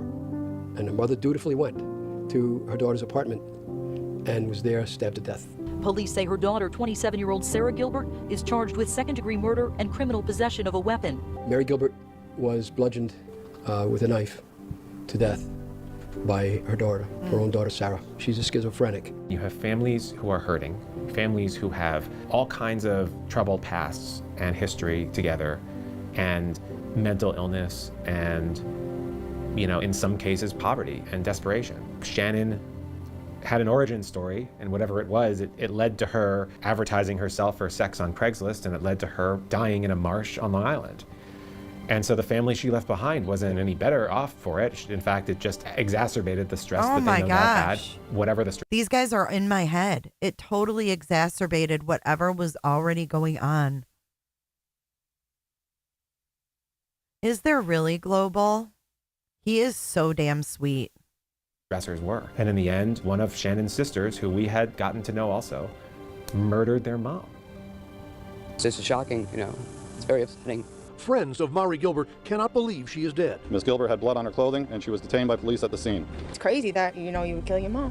The family attorney said that Shannon's sister Sarah never got over the loss of her sister, never got over the trauma of this whole experience. Sarah had been acting in irrational ways, and she had actually been hearing voices, and these voices were telling her what to do. Probably never got over losing her mom, too, to this whole investigation and to her own obsession about what happened to Shannon. We are going to continue to fight as long as we need to until justice is done for our daughter. Now that Mary is dead, we do not intend to give up. Instead, to the contrary, we're going to double our efforts. Life does go on in the face of these cases that take forever to resolve, and it's not always pretty. So many people in Shannon's profession are largely ignored and disrespected and disregarded, even by, most often, their own families. Mary was the singular and beautiful exception, and she pursued the death of her daughter and attempted, and still attempted right up until her death, to find the killer. I remember there was a big debate. The debate was that the police say these look to be prostitutes. All 4 bodies found last month near each other on Gilgo Beach, Long Island. All 4 were women, all 4 were prostitutes. And there were people who didn't want to say that. Because why do we have to say that? There were women who were found. Well, I made the argument that, hey, this is an indication of who's at risk here. If that's what's happening, the majority are prostitutes, and they were just found who knew where they lived. They were found buried in the beaches. You know, we should say that. We should let people know. I think there's certainly a bias in life against people who work in the sex trade. You know, it's also clear that a lot of them are victims too, in every way. Mm-hmm. I mean, and not just these 4 women who were the victims of murder. Obviously, they were victims of a violent crime, but even people who sell their bodies for sex, they're being trafficked by others. I think law enforcement and... Oh my God, 911, that is an amazing idea. I would love to do that. Jay, you should host a marathon stream, fundraiser stream, on behalf of John Ray and his efforts for victims. I love his compassion. I bet you Global and I could get a lot of videos together, play the videos, and share his GoFundMe and do that. That would be so great.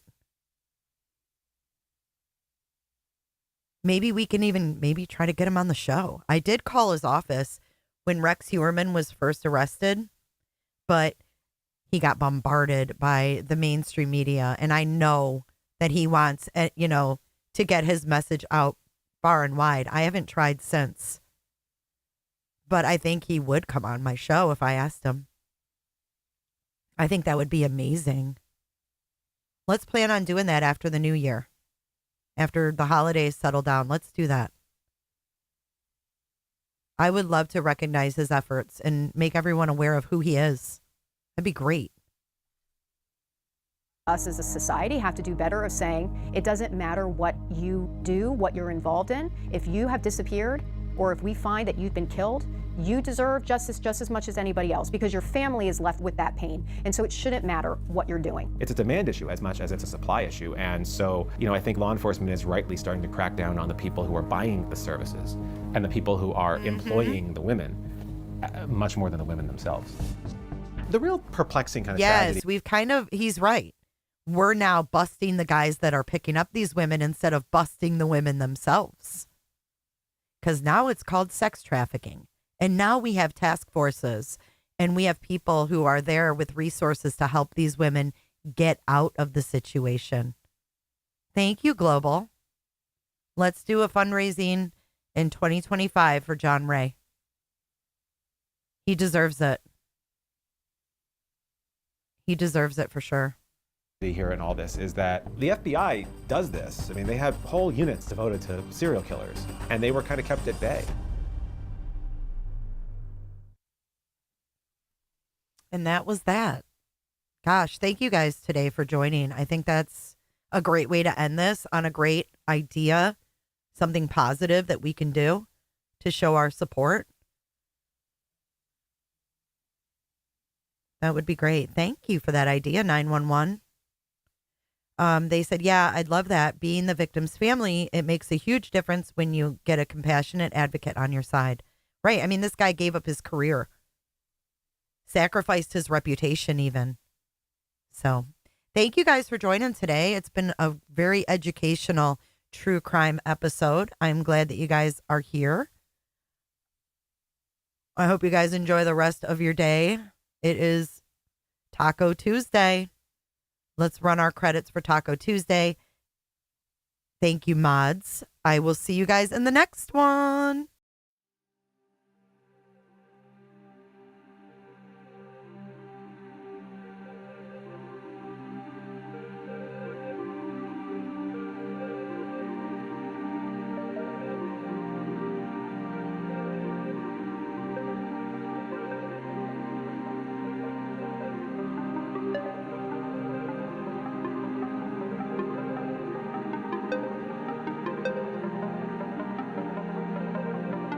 So much for watching. If you enjoyed this live stream or video, make sure to give it a thumbs up and hit that subscribe button so you don't miss out on my latest content. Want to take it a step further? Bring it all in. And join our community clickers by becoming a Patreon or a YouTube member. You'll get exclusive access to our Discord server, special channel perks, and much more. Until then, I'll see you in the next one. Click, click, click, click, click, click, click. It's real easy, man.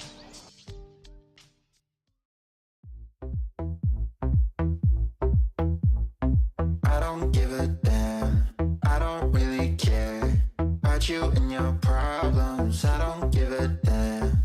You talk way too much. I have heard enough about you and your problems. I don't give a damn.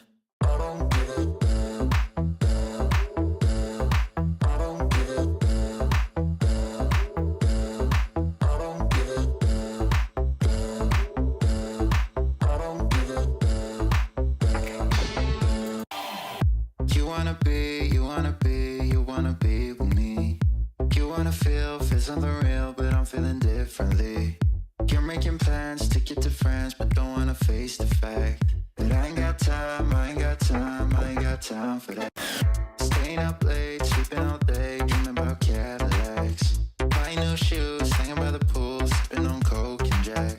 Calling my phone when you feel alone, but I'll never call you back. 'Cause I ain't got time, I ain't got time, I ain't got time for that. I don't give a damn, I don't really care about you and your problems. I don't give a damn. You talk way too much. I have heard enough about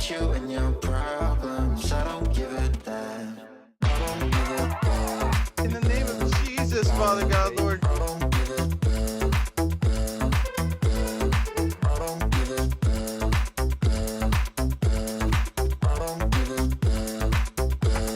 You're brought out of the bushy tail. You're mad at me for not giving you comfort. You say that I'm away so much and now you don't feel the way you felt when we were younger. But that's okay for me, 'cause I don't give a damn. I don't really care about you and your problems. I don't give a damn. You talk way too much. I have heard enough about you and your problems. I don't give a damn.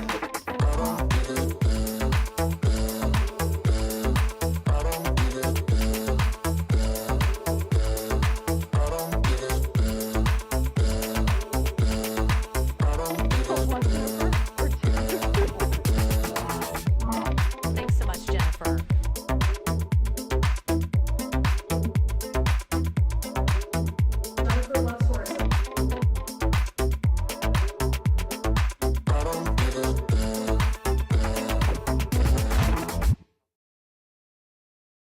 Bye, Jennifer.